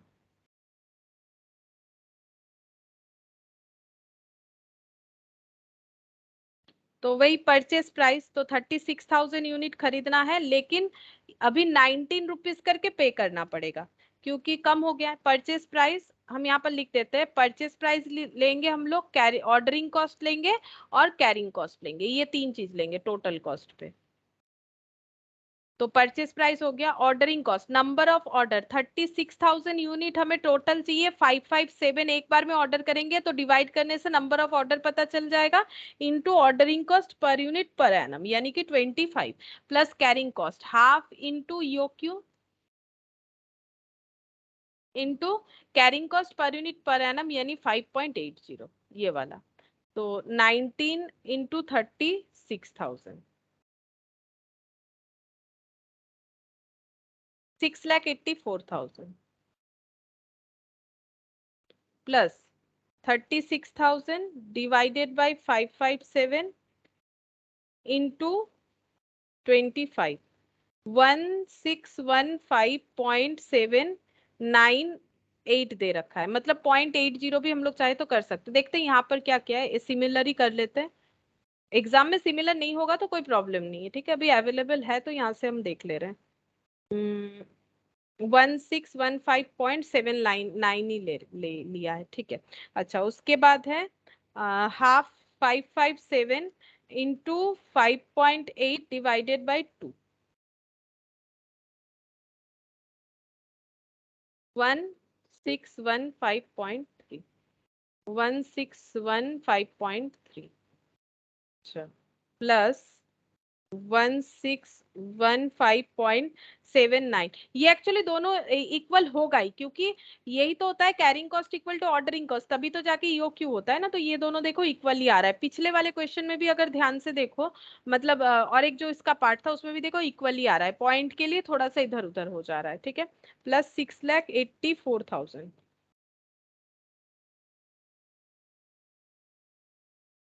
अच्छा, इसका आ रहा है 6,87,231.09। चेक करते हैं, 6,87,231.09, ठीक है। तो ये हो गया अगर हम लोगों का 5% डिस्काउंट हो रहा है तो, ठीक है। अच्छा, अब हम लोग को देखना पड़ेगा कि हम लोगों का मंथली ऑर्डर जो है वो 3,000 या 6,000 के बीच में होना चाहिए, ऐसा क्वेश्चन में बोला था, ठीक है। Order between 3,000 and 6,000 unit per month, ये अगर होगा तो हम लोगों को ये डिस्काउंट मिलेगा, 5% का डिस्काउंट मिलेगा। अच्छा, अब हम लोग देखते हैं कि अगर हम लोग यहाँ पर, अब हम लोग को क्या चेक करना है कि अगर हम लोग ईओक्यू ये लेते हैं, मतलब एक बार ऑर्डर करने में अगर 557 यूनिट ऑर्डर करते हैं, तो क्या वो मंथली 3,000 से 6,000 के बीच में आएगा। मेरा क्वेश्चन ये है कि हम लोगों ने ईओक्यू निकाल लिया, अच्छा है, हम लोगों ने ईओक्यू निकाल लिया, क्या यूज करके, एनुअल डिमांड देख के, ऑर्डरिंग कॉस्ट देख के, कैरिंग कॉस्ट देख के, ये सब कैलकुलेट करके हम लोगों ने ईओक्यू निकाल लिया और उस बेसिस पे टोटल कॉस्ट भी निकाल लिया। लेकिन क्या इस तरह से ऑर्डर करने से जो क्रेडिटर ने या फिर सप्लायर ने हमें कंडीशन दिया है कि मंथली 3,000 से लेके 6,000 के बीच में हमें ऑर्डर करना पड़ेगा पर मंथ, यानी मंथली, क्या ये हो रहा है, ये अचीव हम लोग कर पा रहे हैं अगर 557 यूनिट का ऑर्डर करें तो, ये चीज हमें चेक करना हाँ पड़ेगा। हाँ, तो ये चेक करना पड़ेगा, लेकिन ठीक है, कैसे चेक होगा देखो, ईओक्यू कितना आया, अभी हम लोगों ने जो ईओक्यू कैलकुलेट किया वो आया 557 यूनिट, ठीक है, ये आ गया। अच्छा, अब हम लोग देखेंगे कि number of order per year कितना हो रहा है। पर ईयर के लिए 36,000 हम लोगों को पूरे साल भर का चाहिए, ठीक है। और एक बार में अगर 557 यूनिट ऑर्डर करते हैं, एक बार में मतलब जस्ट वन टाइम, ये एक बार मतलब वन टाइम ऑर्डर करते हैं, तो फिर 36,000 का जो कंजम्पशन है उसको मीटअप करने के लिए साल में कितना बार ऑर्डर करना पड़ेगा, that is number of order, यहाँ पर जो कैलकुलेट किया था वो हमें पता चल जाएगा। तो एक बार फिर से करना पड़ेगा, ठीक है। ये कुछ पॉइंट में ही आएगा मुझे लग रहा है, 36,000 डिवाइडेड बाई 557, हाँ 64 पॉइंट कुछ ऐसा आ रहा है, 64.31 ऐसा कुछ आ रहा है। नंबर ऑफ ऑर्डर हो गया, इसको हम लोग कैपिटल एन से डिनोट करेंगे, इसको हम लोग कैपिटल एन से डिनोट करेंगे, ये अप्रोक्स लिख दिया मैंने, ठीक है। ये हो गया number of order. Number of order per year मतलब एक साल में 64 टाइम्स हमें ऑर्डर करना पड़ेगा, ठीक है। अब हम लोग number of order per month calculate करेंगे, ये तो हुआ एक साल का, तो number of order per month हम लोग कैलकुलेट करेंगे, ठीक है। पर मंथ कैसे कैलकुलेट होगा, अगर एक साल में इतना ऑर्डर कर रहे हैं तो एक एक महीने में कितना ऑर्डर करेंगे, इसको डिवाइडेड बाई 12 करने से ही पता चलेगा। समझो कि पूरे एक साल में अगर 64 टाइम्स कर रहे हैं तो एक एक महीने में कितना करेंगे, तो ये 12 मंथ्स का है, तो 1 मंथ का कितना हो जाएगा, दिस वन डिवाइडेड बाई 12, मतलब हम लोग बोल सकते हैं एन डिवाइडेड बाई 12, ठीक है। अब एन का मतलब क्या है, क्योंकि यहाँ अप्रोक्सीमेशन आ रहा है तो हम लोग ये पूरा वैल्यू लिख देंगे डिवाइडेड बाई 12, तो हो सकता है कि अप्रोक्सीमेशन जो है वो एक ही बार आए, दो दो बार नहीं आए, क्योंकि इस पे करेंगे ये ऑलरेडी एक अप्रोक्स डेटा है, इस पे 12 लगाएंगे तो फिर से अप्रोक्सीमेशन डबल टाइम आएगा। तो बेटर ये होगा कि हम लोग अगर इसको इस तरह से करें तो हम लोग का अप्रोक्सीमेशन एक ही बार आएगा, ठीक है। तो 36,000 डिवाइडेड बाई 557 डिवाइडेड बाई 12, तो देखो क्या होता है, 5.38 ऐसे आ रहा है, ठीक है। 5.385, 5.385 ये भी अप्रोक्स आ गया, ठीक है। और इसको हम लोग बोल सकते हैं 6, ठीक है। एजम्पशन ले रहे हैं और इसको हम लोग एन स्टार से डिनोट कर रहे हैं। मतलब ये मैंने इसीलिए किया क्योंकि मैट में उस तरह से किया हुआ है। तो एक हम लोगों ने जो ईयरली ऑर्डर है उसे एन से डिनोट किया, जो मंथली ऑर्डर है उसे एन स्टार से डिनोट किया। तो क्वांटिटी, अब देखो हम लोग क्या करेंगे, अगर मंथली हम लोग इतना बार ऑर्डर कर रहे हैं तो quantity to be ordered per month कितना हो जाएगा। अगर हम लोग एक महीने में 6 बार ऑर्डर करते हैं और एक बार में 557 यूनिट ऑर्डर करते हैं, ठीक है, अगर हम लोग एक बार ऑर्डर करने से 557 यूनिट ऑर्डर करते हैं और एक महीने में 6 बार ऑर्डर करते हैं तो टोटल कितना क्वांटिटी ऑर्डर कर पाएंगे वो हम लोग कैलकुलेट कर रहे हैं। तो 557 इंटू 6,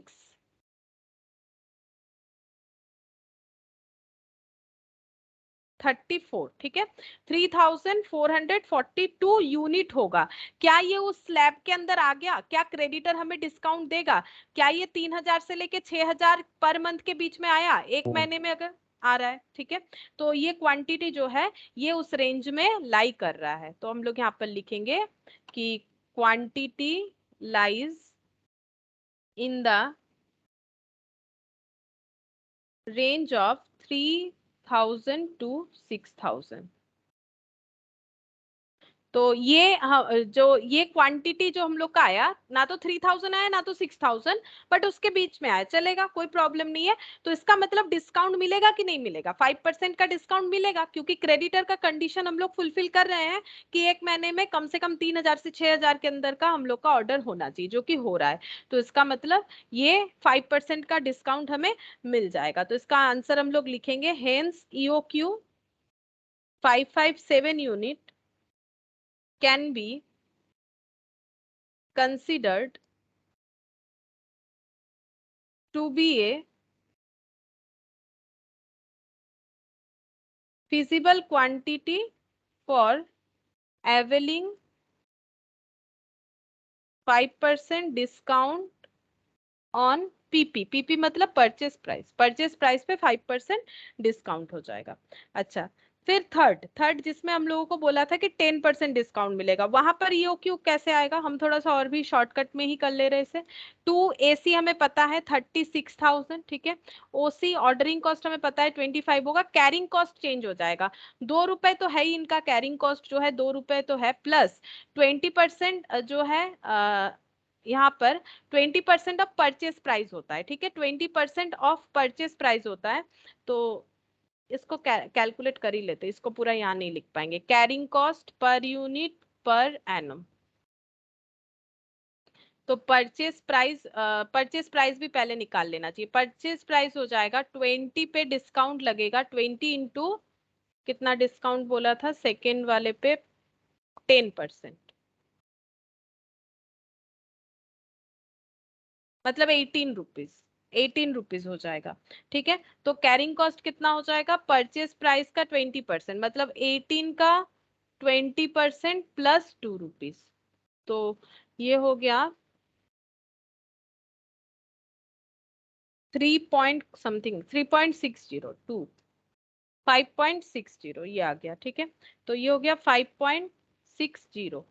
यो क्यू निकल जाएगा 2 into 36,000 into 25, 2 into 36,000 into 25 divided by 5.6, 321428, 321428.571 इसका रूट।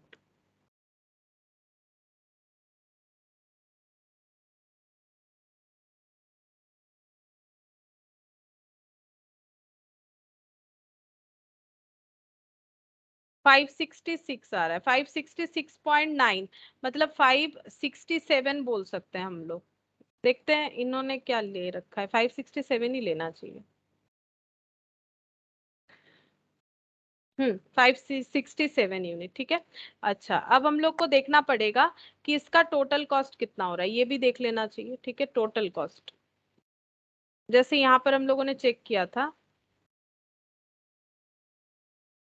पहले हम लोगों ने देखा था कि ये फिजिबल हो रहा है कि नहीं, और इसका टोटल कॉस्ट एक्चुअली पहले ही मैंने चेक कर लिया था, सेकेंड पॉइंट का टोटल कॉस्ट पहले ही चेक कर लिया था। ठीक है, पहले टोटल कॉस्ट देख लेते फिर फिजिबल है कि नहीं चेक करेंगे। तो टोटल कॉस्ट, क्योंकि वो भी देखना पड़ेगा ना। तो टोटल कॉस्ट में purchase price, ordering cost, carrying cost. तो परचेस प्राइस हो जाएगा 36,000 यूनिट परचेस करना है 18 रुपीज करके, डिस्काउंट के बाद 18 रुपीज आया था, चेक करते हैं। हाँ, 18 रुपीज करके आया था। अच्छा, फिर हो गया ऑर्डरिंग कॉस्ट, 36,000 यूनिट का डिमांड फुलफिल करना है। At a time 5 6 7 unit order कर सकते हैं, तो number of order into ordering cost per unit per annum, half into EOQ into carrying cost per unit per annum, यानी 5.60। 36,000 into 18, 6,48,000। 36,000 divided by 567 into 25, 1587.30 plus 567 into 5.6 divided by 2, 1587.6 plus 1587.3 plus 6,48,000, 6,51,174.9, 6,51,174.9। ये गलत आ गया।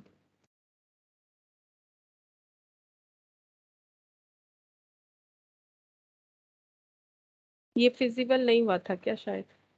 ठीक है, कोई बात नहीं, हम लोगों ने पहले ही कैलकुलेट कर लिया। चलो, 6,51,174 आया। इन्होंने तो ये कैलकुलेट किया है नहीं, सिर्फ ईओक्यू के बाद फिजिबल है कि नहीं चेक किया, फिर टोटल कॉस्ट लगाया 6,000 के हिसाब से। क्यों किया है, शायद यहाँ पर कुछ फिजिबल हो रहा है कि नहीं वो चेक करते हुए पता चला होगा। ठीक है, देख लेते हैं कि मंथली हमें ये, और ये जो ऑप्शन है ये अवेल करने के लिए पहले हमें देखना पड़ेगा कि मंथली हम लोग 6,000 यूनिट या उससे ज्यादा कर पा रहे कि नहीं, उस स्लैब में आ रहा है कि नहीं। तो चेक करते हैं। ठीक है, हम लोगों के हिसाब से हम लोगों ने पहले किया है तो ये आया है। अब फिजिबिलिटी चेक करते हैं कि हो रहा है कि नहीं। तो स्लैब जो है 6,000 और मोर पर मंथ। ठीक है, तो पहले स्लैब जो है वो चेक कर लेते हैं, 6,000 और मोर पर मंथ। उसके लिए हम लोगों को पहले देखना पड़ेगा number of order per year. ठीक है, फिर पर मंथ। तो ईओक्यू कितना है, ईओक्यू है 567 unit. Number of order per year, 36,000 divided bye 567। तो 36,000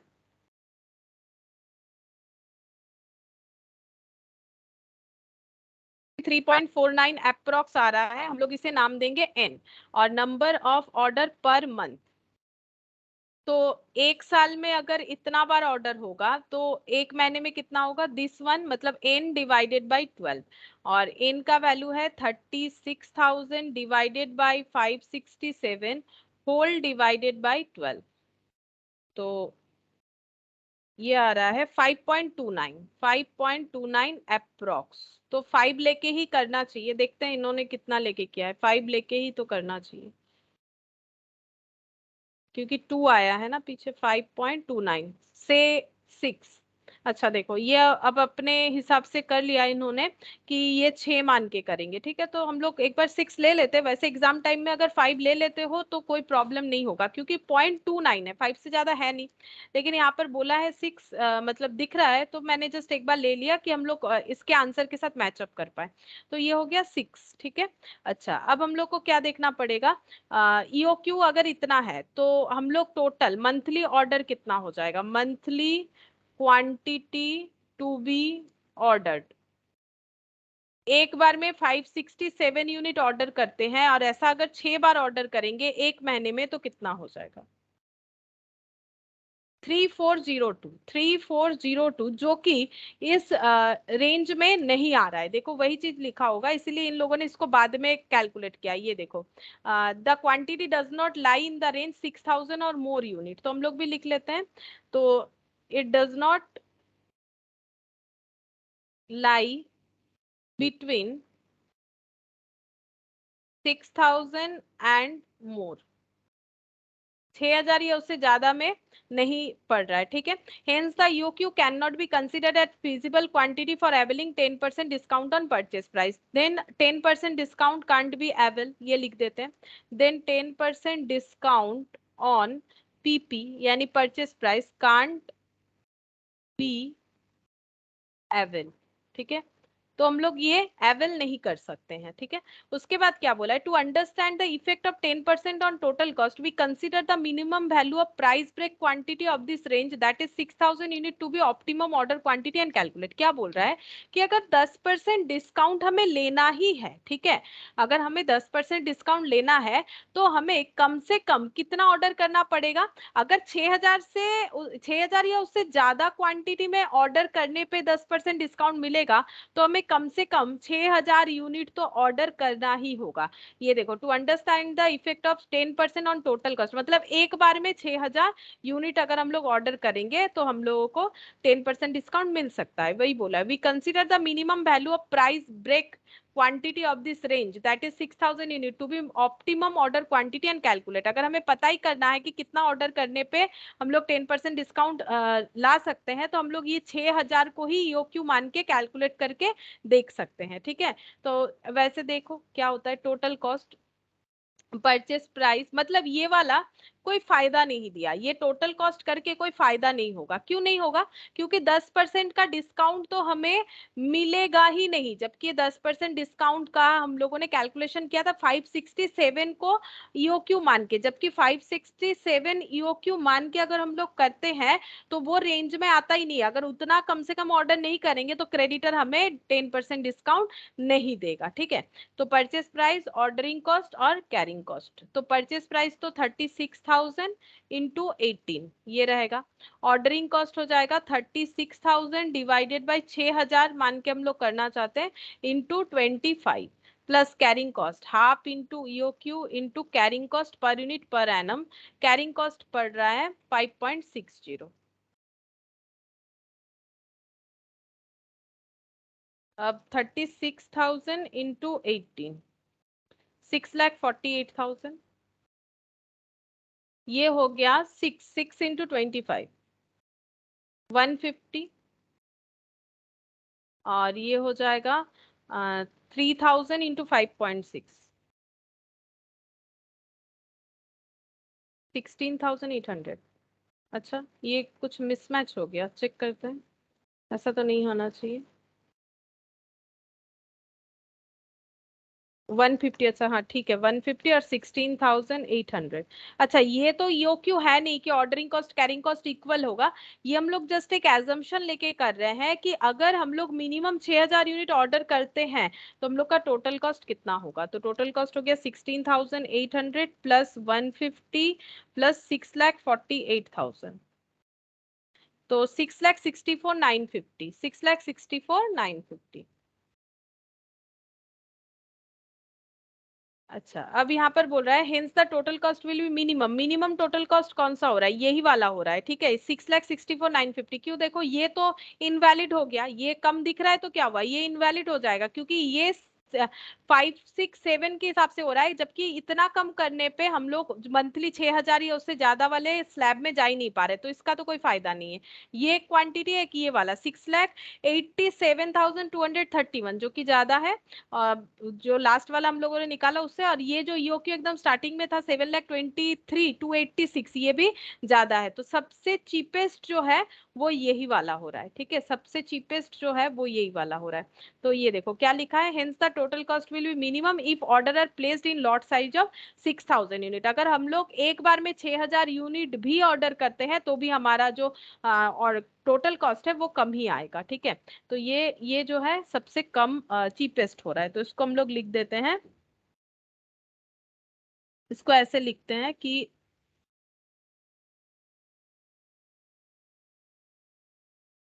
hence the total cost will be minimum if we order in a lot size of 6000 unit. अगर हम लोग एक बार में 6000 यूनिट ऑर्डर करते हैं, ठीक है, तो हम लोगों का जो है मिनिमम कॉस्ट होगा। तो जितना भी हम लोगों ने अभी तक ईओक्यू निकाला, सबसे मिनिमम यही वाला हुआ। एकदम स्टार्टिंग में जो था हम लोगों का यानी 548, वो भी करेंगे तो हम लोग का ज्यादा आ रहा है, 7,23,000 ऐसा कुछ आ रहा है। और अगर हम लोग 557 का करेंगे तो भी हम लोगों का 6,87,000 आ रहा है, जो कि 6000 के कंपेरिजन में ज्यादा ही आ रहा है। ठीक है, तो इस तरह से चेक करते हुए हम लोगों ने देखा। और ये थर्ड पॉइंट का जो मैंने चेक करवाया वो तो वैसे भी वैलिड नहीं होगा, क्योंकि जो लॉट साइज है, जो रेंज है, उसमें नहीं आ रहा है। इसीलिए 10% का इफेक्ट टोटल कॉस्ट पे कितना आ रहा है वो कंसीडर करने के लिए हम लोगों ने क्या किया है, 6000 एजम्पशन कर लिया। ये जो रेंज बताया था ना 6000 या उससे ज्यादा, कि अगर हम लोग 6000 ही ऑर्डर कर देते हैं तो एक बार में, यहाँ तो मंथली बोला था, लेकिन अगर हम लोग एक बार में ऑर्डर कर देते हैं तो हम लोगों का कितना होगा। ठीक है, तो तब भी हम लोग का मिनिमम हो रहा है। ठीक है, मिनिमम हो रहा है ये वाला 6,64,950। अच्छा, अब illustration 13।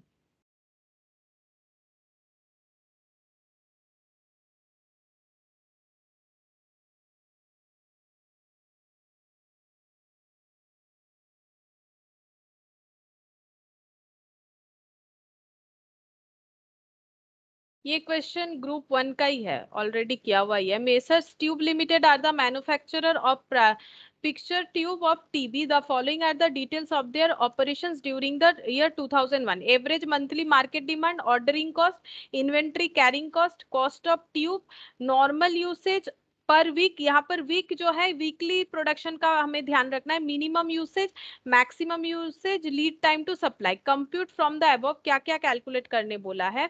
EOQ, if supplier is willing to supply quarterly 1500 unit at a discount of 5%, is it worth accepting? अगर 5% डिस्काउंट लेना है तो कम से कम क्वार्टरली 1500 जो है सप्लायर से सप्लाई एक्सेप्ट करना पड़ेगा, तभी 5% डिस्काउंट मिलेगा। क्या ये करना सही है? तो टोटल कॉस्ट कंपेयर करके देखना पड़ेगा। Maximum level of stock, minimum level of stock and reorder level of stock. तो पहले EOQ निकालेंगे। तो EOQ 2 ACOC divided by carrying cost per unit per annum. यहाँ पर एनुअल कंजम्पशन कितना होगा?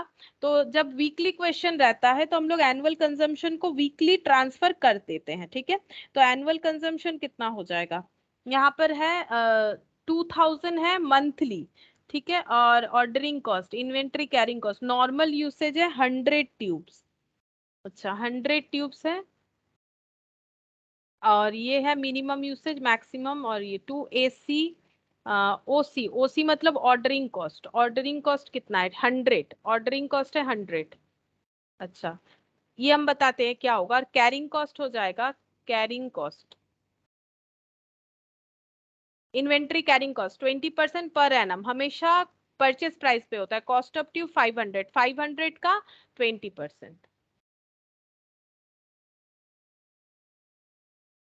यानी 100 रुपीज हो जाएगा। ठीक है, और एनुअल यूसेज कितना हो जाएगा? एनुअल यूसेज हमें इस तरह से कैलकुलेट करना पड़ेगा। जो एनुअल कंजम्पशन है ये हो जाएगा नॉर्मल जो यूसेज है इनटू हो जाएगा 52 वीक। क्यों? क्योंकि ये वीकली है, क्वेश्चन जो है वीकली है, तो एक साल में 52 वीक होता है।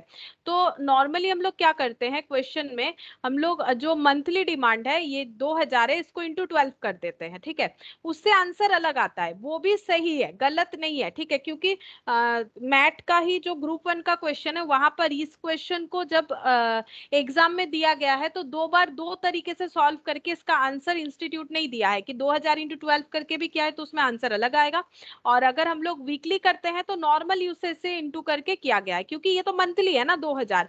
फिर मंथली अगर 2000 है तो इसको वीकली कैसे ट्रांसफर करेंगे? इसीलिए नॉर्मल यूसेज क्योंकि वीकली दिया हुआ है, तो अगर वीकली ट्रांसफॉर्मेशन करना है तो 100 ट्यूब पर वीक के बेसिस पे हम लोग करेंगे, क्योंकि ये वीकली दे रखा है यूसेज।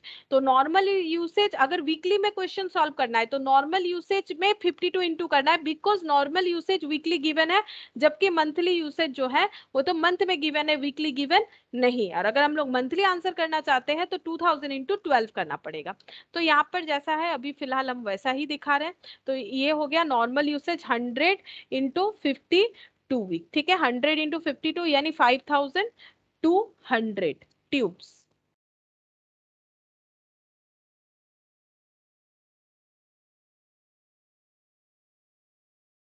अच्छा, इन्वेंट्री कैरिंग कॉस्ट ये तो 5200, तो ये कितना हो जाएगा 5000, 2 into 5200 into 100, 2 into 5200 into 100 divided by ये हो जाता है 100, ये 100 हो जाएगा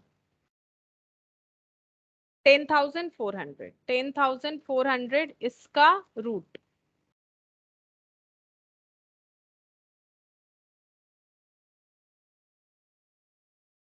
101.9 मतलब 102 बोल सकते हैं, ठीक है, जो कि इन्होंने आंसर ले रखा है 102, ठीक है। यहाँ गलत कर रखा है, यहाँ 5200 लिखा नहीं है डायरेक्टली, मतलब मिस प्रिंट है, 102 ऐसे ही कर दिया है, वो नहीं होगा, ठीक है।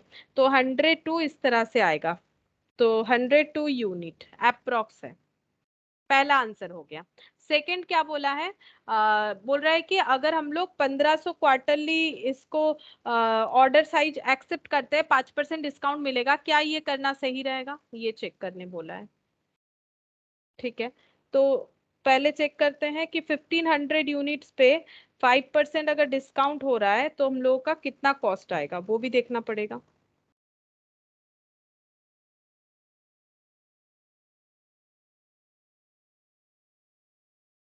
Evaluate of order size, evaluate करना पड़ेगा कि 1500 यूनिट्स एट 5% डिस्काउंट ये हमारे लिए सही है कि नहीं, इवेल्युएट करना है। तो नंबर ऑफ ऑर्डर,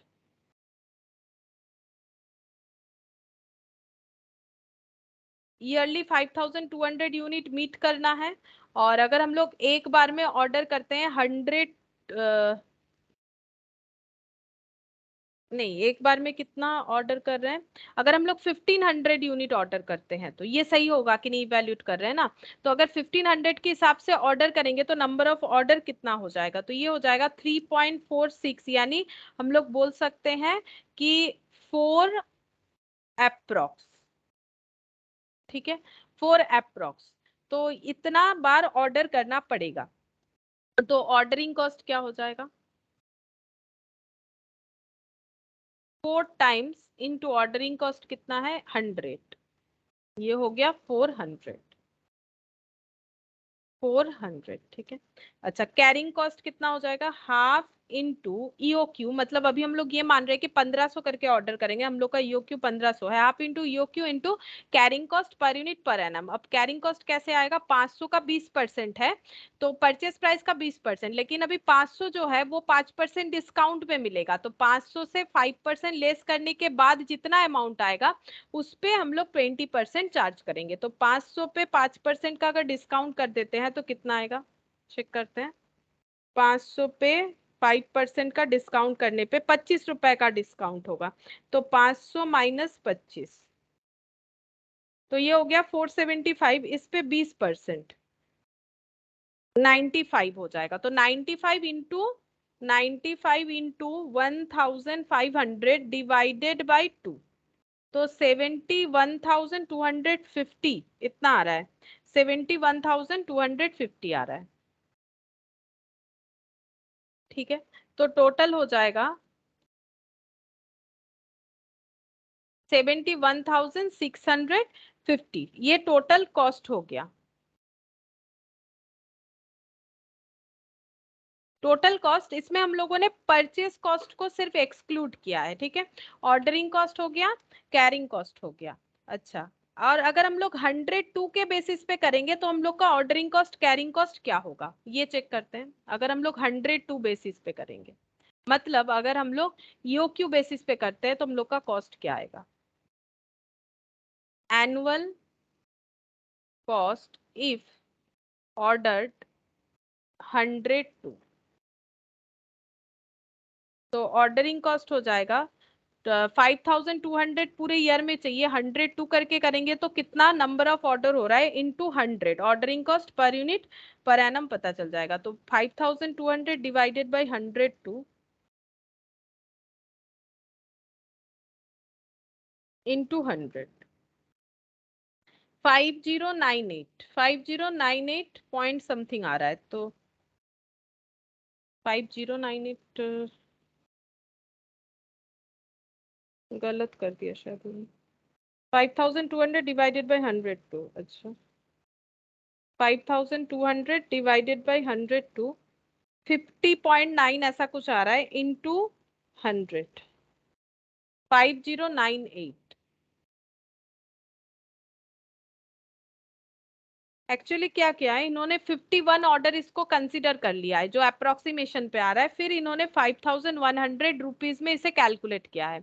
ये देखो, अगर हम लोग डायरेक्ट कैलकुलेट करेंगे ना थोड़ा सा वेरी करेगा, 5098 आ रहा है, इन लोगों ने जैसे किया है हम वैसे ही दिखाना चाहते हैं कि 51 हो रहा है अप्रोक्सीमेशन पे, वैसे डिवाइड करने पे आता है 50.9 ऐसा आ रहा है। तो 51 इंटू 100 ऐसे करके 5100, क्योंकि यो क्यू है तो इक्वली हो जाएगा, और कैरिंग कॉस्ट हो जाएगा half into EOQ into carrying cost per unit per annum, और कैरिंग कॉस्ट हो जाएगा 100। ठीक है, 500 इसमें तो डिस्काउंट नहीं होगा, तो 100 यानी ये 50 हो जाएगा, 50 इंटू 102, 50 इंटू 102, तो ये हो गया 5100। तो 5100 का डबल यानी 10200, कैरिंग कॉस्ट और ऑर्डरिंग कॉस्ट ये आ रहा है। ठीक है, ये 10200 आ रहा है, और अगर हम लोग वो वाला ऑप्शन अवेल करते हैं तो उसमें 71650 आ रहा है। तो एनुअल कॉस्ट जो है, अगर हम लोग ये वाला ऑप्शन लेते हैं तो ये बढ़ जाएगा। ठीक है, 71650, तो यहाँ पर लिख देते हैं।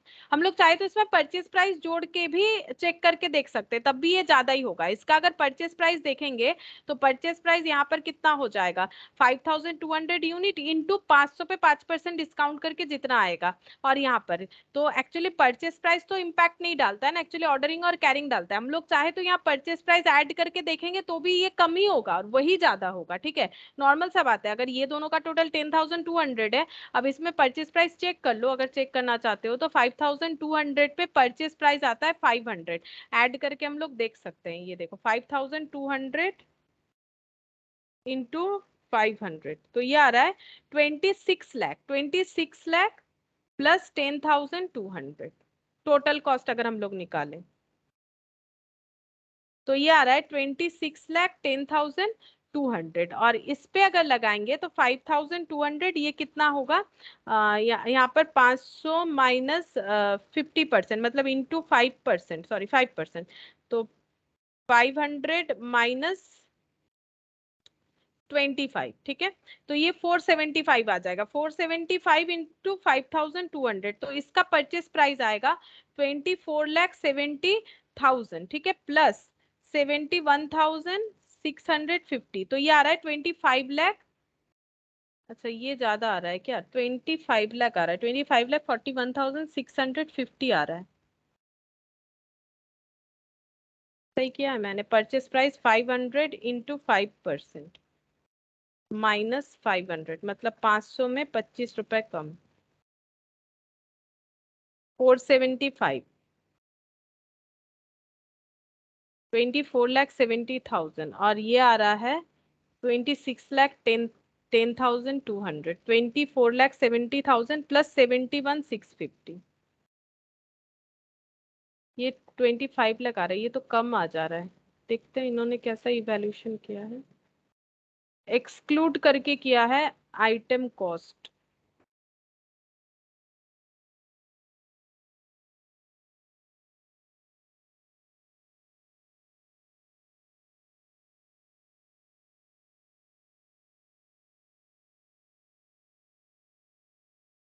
यहाँ पर फिर अलग तरीके से किया है, जरूरी नहीं है। देखो यहाँ पर बोला है कि ऑफर लेना चाहिए, तो हम लोग इतना डिफिकल्टीज में नहीं जाना चाहिए हमें। ठीक है, हम लोग नॉर्मली करके देखेंगे जैसे हम लोगों ने सीखा है।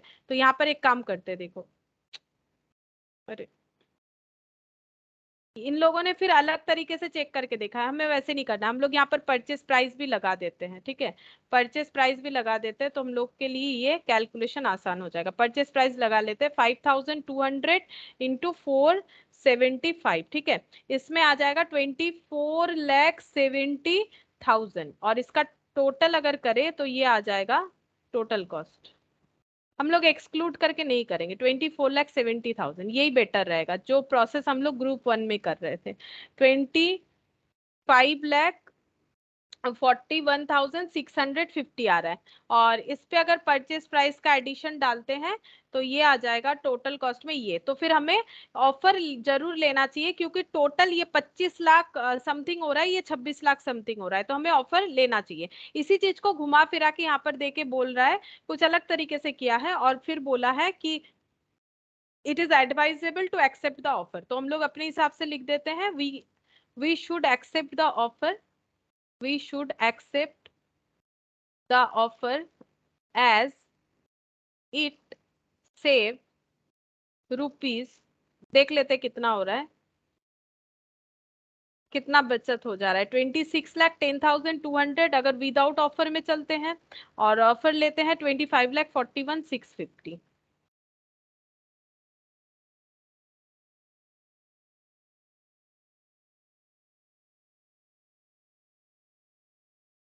$26,10,200 और ये तो सेविंग्स हो जा रहा है 68,550, ये देखो सेविंग्स हो जा रहा है 68,550 पर एनम, ठीक है, ये हम लोग का भी आ रहा है, बट इन्होंने इसको ब्रेक करके फिर से किया है, 5% डिस्काउंट में परचेस प्राइस क्या होगा, विदाउट डिस्काउंट में क्या होगा, इस तरह से किया है। तो जरूरी नहीं है, हम लोग जैसे सीखे थे वैसे ही करने से चलेगा। नेक्स्ट आ रहा है, इसका मतलब पहला आंसर हो गया। पॉइंट 2 में बोला है मैक्सिमम लेवल ऑफ स्टॉक, तो इसका फॉर्मूला होता था, तो फॉर्मूला याद करना पड़ेगा। मैक्सिमम लेवल कैसे होगा,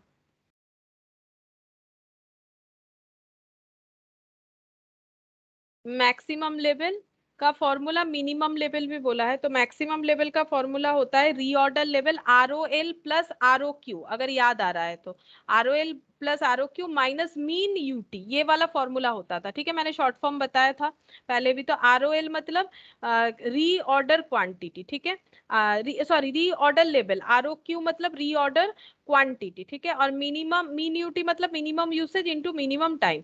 तो ROL क्या हो जाएगा, तो ROL हो जाएगा, पहले ROL निकालना चाहिए हम लोग को, ठीक है, तो यहाँ पर ROL निकाल लेते हैं। ROL होगा max UT, maximum usage into maximum time, इससे ROL आ जाता है। तो मैक्सिमम यूसेज क्या है, यहाँ पर सारा चीज दे रखा है। Maximum usage 200 tubes per week, 200 tubes per week into maximum time मतलब मैक्सिमम लीड टाइम्स 6 से 8 हफ्ता मतलब 8, तो ये हो गया 1600 यूनिट। ROL का आंसर आ गया। अब ROL आ गया है तब जाके हम लोग मैक्सिमम लेवल कर सकते हैं। तो ROL हो गया 1600। अच्छा, ROQ मतलब कौन सा वाला हम लोग ले रहे हैं, 102 वाला। EOQ जो है, ROQ मतलब EOQ होता है माइनस मीन UT, तो मिनिमम यूसेज कितना है, मिनिमम यूसेज है 50 ट्यूब्स पर वीक, ठीक है, और मिनिमम लीड टाइम कितना है 6 वीक, तो इंटू 6 हो जाएगा। तो 1600 ये हो गया, 1700 टू माइनस 300, 2051, 1502, 5 नहीं 4 होना चाहिए, आंसर तो 4 है, शायद 4 ही होगा, देख लेते हैं। 0002, हाँ 4 हो रहा है, 1402 यूनिट, ये हो गया मैक्सिमम लेवल का आंसर मिल गया। Maximum level, minimum level, reorder level तो पहले ही निकालना पड़ा, ठीक है, अब हम लोग मिनिमम लेवल निकाल लेते हैं।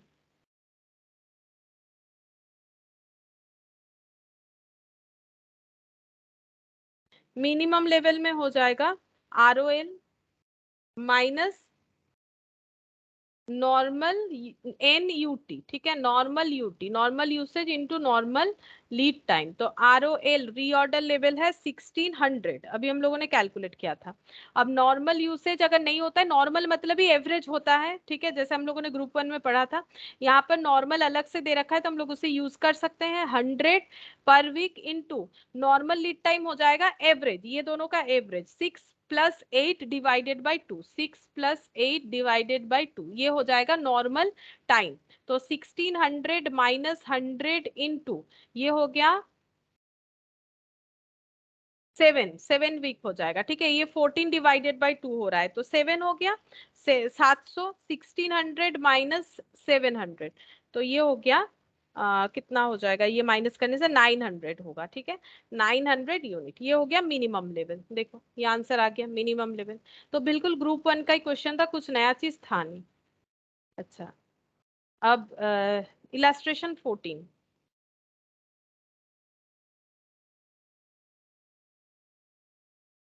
इलस्ट्रेशन 14 में क्या बोला है, Messrs Kovo bearing limited is committed to supply 24,000 bearing per annum to Messrs Deluxe Fan on a steady daily basis.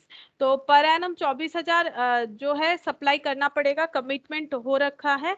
It is estimated that it cost 10 पैसा एज इन्वेंट्री होल्डिंग कॉस्ट, मतलब carrying cost है 10 पैसा पर bearing per month. एक महीने में एक bearing को रखने का 10 पैसे का कैरिंग कॉस्ट लगता है, and that the setup cost per run of bearing manufacture, bearing manufacture करके बेचा जाता है, तो सेटअप कॉस्ट जो है वो 324 है। What is the optimum run size for bearing manufacturing, optimum run size मतलब ईबीक्यू पूछ रहा है, ठीक है। ऑप्टिमम रन साइज मतलब एक बार में कितना बियरिंग प्रोड्यूस करना चाहिए, तो ईबीक्यू पूछ रहा है, तो ईबीक्यू, ईबीक्यू का फॉर्मूला है 2 इंटू एनुअल आउटपुट, ऐसे भी लिख सकते हैं एनुअल आउटपुट। प्रोडक्शन कर रहे हैं ना, तो इसलिए डिमांड की जगह मैंने आउटपुट लिख दिया। सेटअप कॉस्ट, मशीन है तो सेटअप कॉस्ट होगा, divided by annual cost of carrying, annual carrying cost for 1 unit, मतलब वही carrying cost per unit per annum, ऐसे भी लिख सकते हैं। 2, एनुअल आउटपुट बोल रखा है 24,000 डायरेक्टली दे रखा है, सेटअप कॉस्ट दे रखा है 324, और जो कैरिंग कॉस्ट है वो एक यूनिट रखने पे 10 पैसा है एक महीने का, तो हमें पर एनम निकालना चाहिए, तो 10 पैसा इंटू 12 हो जाएगा, ठीक है। 10 पैसा इंटू 12 हो जाएगा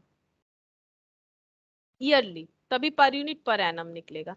और इसका आंसर आ जाएगा 2 into 24,000 into 324, 2 into 24,000 into 324 divided by, ये हो गया 0.1 डिवाइड इंटू 12। अच्छा,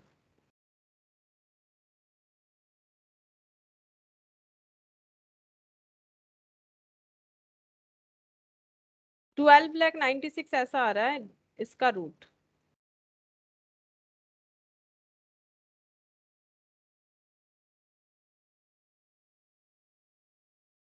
1.2 आ रहा है, अच्छा 1.2, फिर से एक बार कर लेते हैं। 2 इंटू 24,000 इंटू 324 डिवाइडेड बाई 1.2, 12,960 आ रहा है, 12,960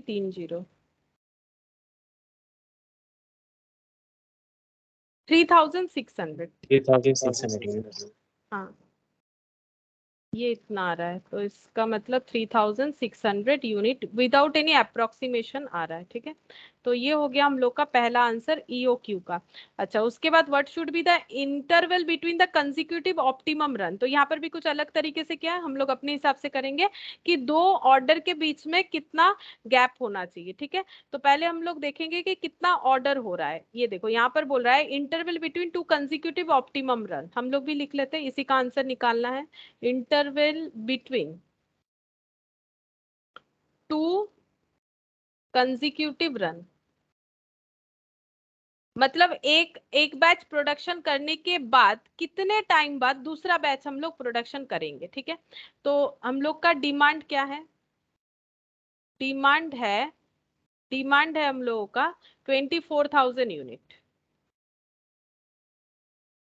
और एक बैच में प्रोड्यूस करना है 3,600, ईबीक्यू है 3,600 यूनिट। तो number of order, number of batch, यहाँ पर तो ऑर्डर नहीं होगा, लैंग्वेज चेंज हो जाएगा। कितना सारा बैच हमें बैच में काम को कंप्लीट करना पड़ेगा। अगर एक बैच में 3600 यूनिट प्रोड्यूस करेंगे तो 24,000 के डिमांड को फुलफिल करने के लिए कितना सारा ऐसा बैच हमें एग्जीक्यूट करना पड़ेगा, नंबर ऑफ बैच।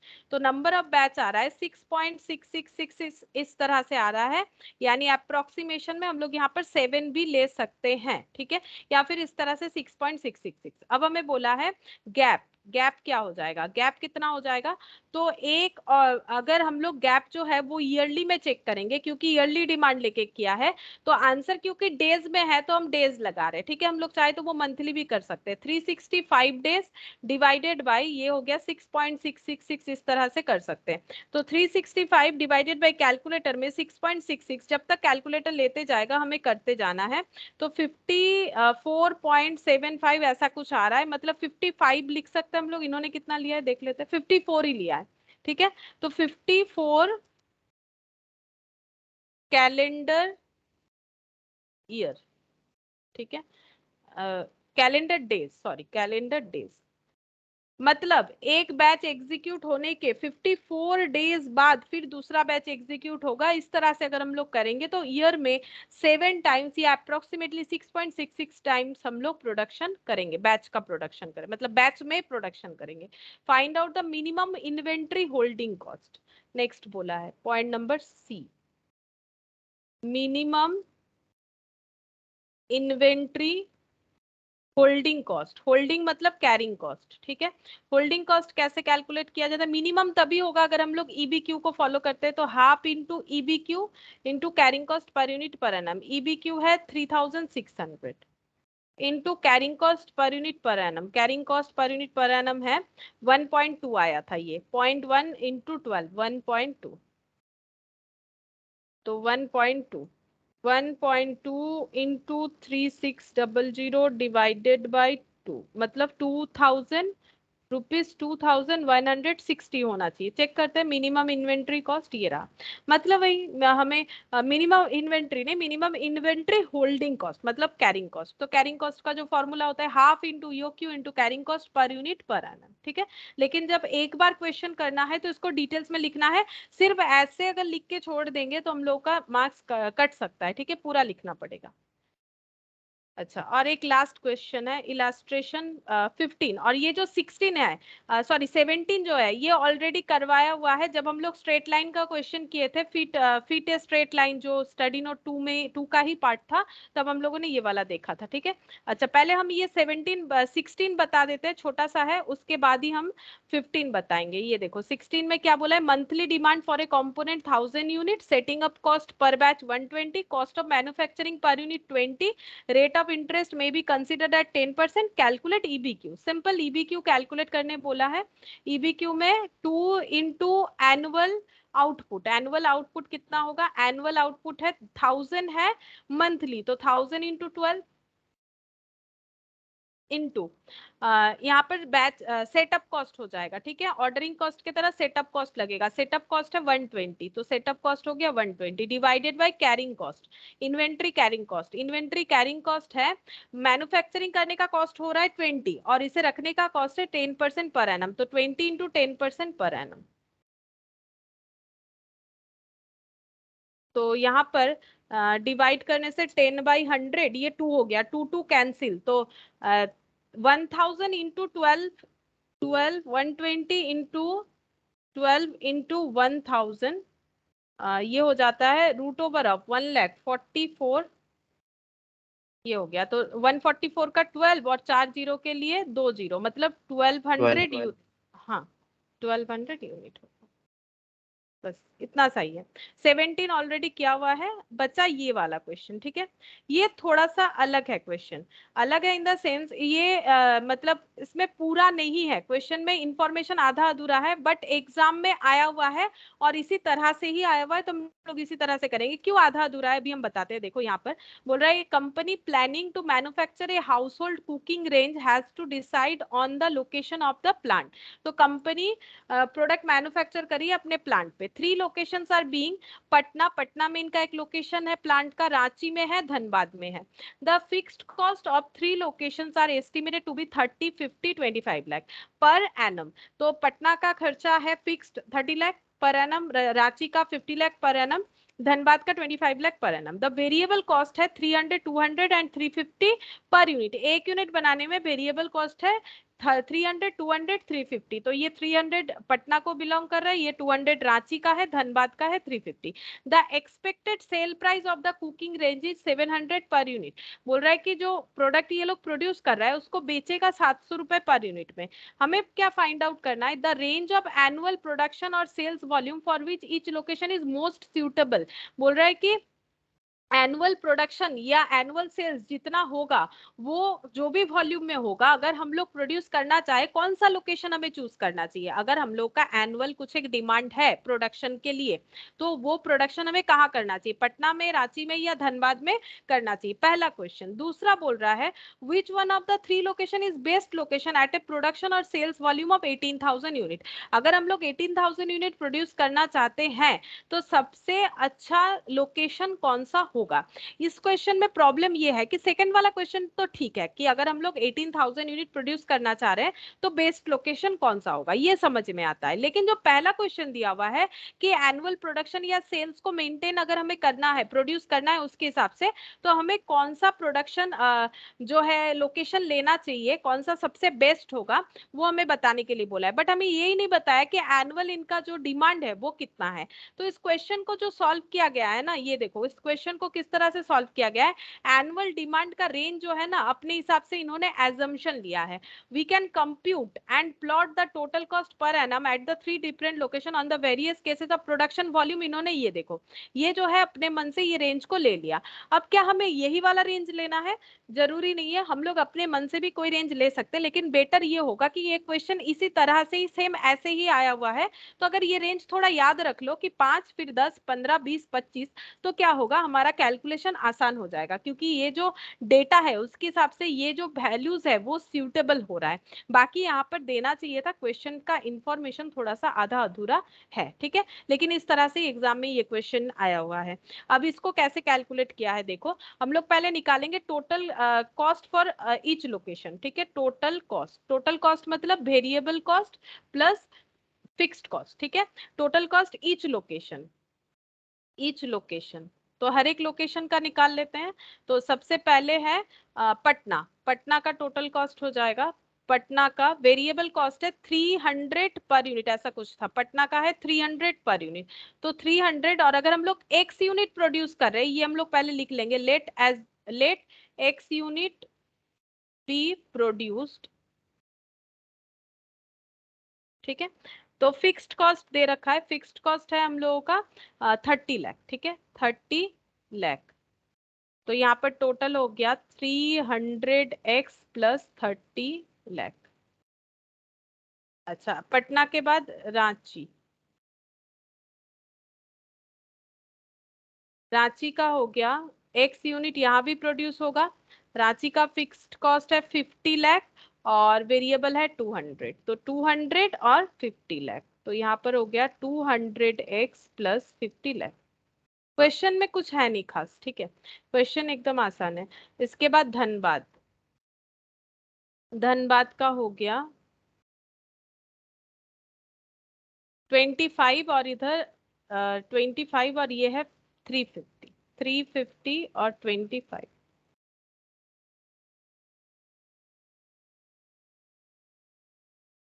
ठीक है। अच्छा, अब क्या करना है, क्योंकि ये रेंज एज्यूम्ड रेंज है तो हम लोग को एजम्पशन लेना पड़ेगा कि अगर हम लोग डिफरेंट लोकेशन में इस तरह से प्रोड्यूस करते हैं तो कैलकुलेशन देखो हम यहाँ से बता देते हैं, ये बार बार करना बेकार है, तुम लोग कॉपी में एक बार करके देख लो, ठीक है। ये टाइम ही जाएगा और कुछ नहीं होगा, हम बता देते हैं कैसे किया है। तो क्योंकि इन्होंने रेंज ले रखा है 5,000, 10,000, 15,000, 20,000, 25,000, अगर इस रेंज पे प्रोडक्शन होगा तो पटना में क्या खर्चा आएगा, रांची में क्या खर्चा आएगा और धनबाद में क्या खर्चा आएगा, हम एक दिखा देते हैं। फिक्स्ड कॉस्ट तो पता है, पटना का फिक्स्ड कॉस्ट देखो, इसलिए मैंने ये वाला पॉइंट लिख दिया, पटना का है 30 लाख, तो हर जगह पे 30 लाख ही दिखेगा हमें, ठीक है, फिक्स्ड कॉस्ट पे। वेरिएबल कॉस्ट क्या हो जाएगा, अगर हम लोग 300 पर यूनिट करके 5,000 यूनिट प्रोड्यूस करते हैं तो 300 इंटू 5,000, अगर हम लोग 10,000 करते हैं तो 300 into 10,000, 300 into 15, 300 into 20,000, 300 into 25,000। Total cost कैसे आएगा? Fixed plus variable. देख लो 30 लाख इंटू ये हो गया 15 लाख, 45 लाख, ठीक है। यहाँ पर 30 लाख, 30 लाख, 60 लाख, ठीक है। 45 और 30, 75। इस तरह से हम लोग का टोटल कॉस्ट हर एक लोकेशन के लिए हम लोग कैलकुलेट कर सकते हैं। सेम हम लोग रांची के लिए भी कैलकुलेट करेंगे। वॉल्यूम जो है वही रखेंगे 5010, क्योंकि कंपेयर करना है ना, तो सेम वॉल्यूम पे इंपैक्ट देखना है। फिक्स्ड कॉस्ट जो है रांची का 50 लाख है, तो 50 लाख और 200 इंटू 5,000 10,000 करके टोटल कॉस्ट आ गया। नाउ धनबाद का जो है उसका 350 करके वेरिएबल और 25 लाख है फिक्स्ड कॉस्ट। ये देखो 25 लाख और वेरिएबल 350 करके टोटल कॉस्ट इतना आ रहा है, ठीक है। हर जगह पे टोटल कॉस्ट कैसे कैलकुलेट किया उसको लिखा है, लेकिन मैंने तो पहले बता ही दिया ना कि क्या होगा, या फिर तुम लोग को पता भी है, मार्जिनल कॉस्ट में कर चुके हैं हम लोग कि किस तरह से टोटल कॉस्ट निकलेगा। अब हम लोग क्या देखेंगे कि बेस्ड जो है वो कौन सा वाला वॉल्यूम कहाँ पर मिलेगा, तो इसको इन्होंने रेंज में डिवाइड कर लिया। फिर से ये एजम्पशन बेसिस है, ठीक है। 10,000 यूनिट तक प्रोड्यूस करेंगे तो कौन सा लोकेशन अच्छा है? पटना, रांची और धनबाद में। अगर 10,000 से 20,000 पे करेंगे तो कितना होगा? और अगर एवब 20,000 करेंगे तो कौन सा बेस्ट लोकेशन होगा? अब ये कैसे पता करेंगे? बाकी हम लोग वॉल्यूम जो भी लेंगे उसके हिसाब से हम लोग कर सकते हैं। इन्होंने 4 वॉल्यूम लिया है, हम लोग उससे कम ज्यादा ले सकते हैं, ठीक है। अच्छा, अगर 10,000 तक करेंगे फेवरेट लोकेशन कौन सा होना चाहिए? देखो अगर 10,000 यूनिट तक हम लोग करते हैं तो पटना में खर्चा आएगा 45 प्लस 60। हम लोग ये कंपेयर करके देख सकते हैं ना, या फिर ऐसे देखो कि अगर 5,000 करेंगे तो सबसे सस्ता कौन सा लोकेशन होगा? धनबाद, ठीक है। 5,000 करेंगे तो सबसे सस्ता लोकेशन धनबाद होगा, और 10,000 तक करेंगे तो सबसे सस्ता लोकेशन धनबाद होगा। इसीलिए देखो धनबाद हाँ, फेवरेबल लोकेशन धनबाद का हो जाएगा। और दूसरा वाला पटना का देखते हैं। अगर हम लोग 10,000 से 20,000 में करते हैं तो 15 और 20 में जाएगा। 10,000 से 20,000 के बीच में 60, यहाँ पर 60 लाख आ रहा है। अच्छा, यहाँ पर देखते हैं 75, 80, 77, मतलब ये कम हो रहा है। ये वाला 15 लाख में ये कम हो रहा है। अच्छा, 20 में 90, 90 और 95, यानी ये वाला, यही वाला लेंगे ना, क्योंकि 90 दोनों में है, ये ज्यादा है लेकिन इसमें 75 आया था, ठीक है। तो ये 75 हो गया, ये 90 हो गया, और इधर 60 भी है। तो इसका मतलब ये हो गया कौन सा वाला? पटना, है ना। पटना वाला लोकेशन फेवरेबल होगा अगर हम लोग 10,000 से 20,000 वाला प्रोडक्शन करेंगे, और 20,000 से ज्यादा करना चाहते हैं तो कौन सा लोकेशन सही रहेगा? पटना में 90, 90 और यहाँ 95 धनबाद में। तो पटना और रांची सही दिख रहा है 20,000 के लिए, लेकिन हम लोगों ने स्लैब लगाए 20,000, ये 20,000 से ज्यादा। तो फिर से 20,000 से ज्यादा वाला भी चेक करना पड़ेगा। तो 105, 100 और 112.5, तो रांची होगा 100, क्योंकि ये कम हो रहा है सबसे, तो ये हो गया। तो ये हम लोगों ने एक एनालिसिस दिया विदाउट एनी इंफॉर्मेशन, ठीक है। तो इसीलिए हम बोल रहे हैं क्वेश्चन आधा अधूरा है। अब ये 18,000 वाला ये वैलिड है कि अगर हम लोग 18,000 यूनिट प्रोडक्शन करेंगे तो कौन सा फेवरेट लोकेशन होगा? तो 18,000 इस पे एप्लीकेबल करेंगे, जस्ट सिंपल इस चीज पे 18,000 एप्लीकेशन करेंगे। इस x का वैल्यू 18,000, इस x का वैल्यू 18,000, यहाँ पर x का वैल्यू 18,000 लगाएंगे। जो सबसे कम खर्चे में हो जाएगा वही हम लोग का फेवरेट लोकेशन होगा फॉर 18,000 वॉल्यूम प्रोडक्शन। तो ये देखो यहाँ पर करके दिखाया है, ठीक है। 84 लाख, 86 लाख, 88 लाख। तो सबसे चीपेस्ट कौन सा हो रहा है? 84 लाख, है ना, पटना। तो 18,000 यूनिट के लिए फेवरेट लोकेशन पटना हो जाएगा, जो कि सबसे कम है, ठीक है। क्वेश्चन का प्रेजेंटेशन भी थोड़ा सा अजीब सा किया है, लिखा ही नहीं है कि क्यों ये वाला लिया जा रहा है। अच्छा बोला है can be substantiated by the following calculation of total cost. Total cost देख के हम लोग बता सकते हैं, क्योंकि ये सबसे मिनिमम है, इस वजह से हम लोग ये वाला चूज करेंगे। तो इसीलिए मैंने ये करके नहीं दिखाया, बार बार लिख के करने का कोई फायदा नहीं। लेकिन हाँ, एक बार तुम लोग जरूर लिख के करो ताकि स्लैब याद रह जाए, क्योंकि हम बार बार बोल रहे हैं ये क्वेश्चन आया हुआ है और आंसर जो बनाया है इंस्टीट्यूट ने वो भी सेम स्लैब से ही बना दिया है, ठीक है। तो स्लैब एक बार अगर याद रखोगे तो कैलकुलेशन आसान होगा, जीरो वगैरह सही सही आएगा। अपने हिसाब से स्लैब करोगे, हो सकता है पॉइंट मतलब कैलकुलेशन थोड़ा टफ हो जाए। और 17 ऑलरेडी हम लोग का किया हुआ है, ठीक है। तो ये स्टडी नोट 2 फुल्ली कंप्लीट हो गया। अभी नेक्स्ट दिन हम लोग स्टडी नोट 3 स्टार्ट करेंगे, ठीक है। फिर आज इतना ही करते हैं।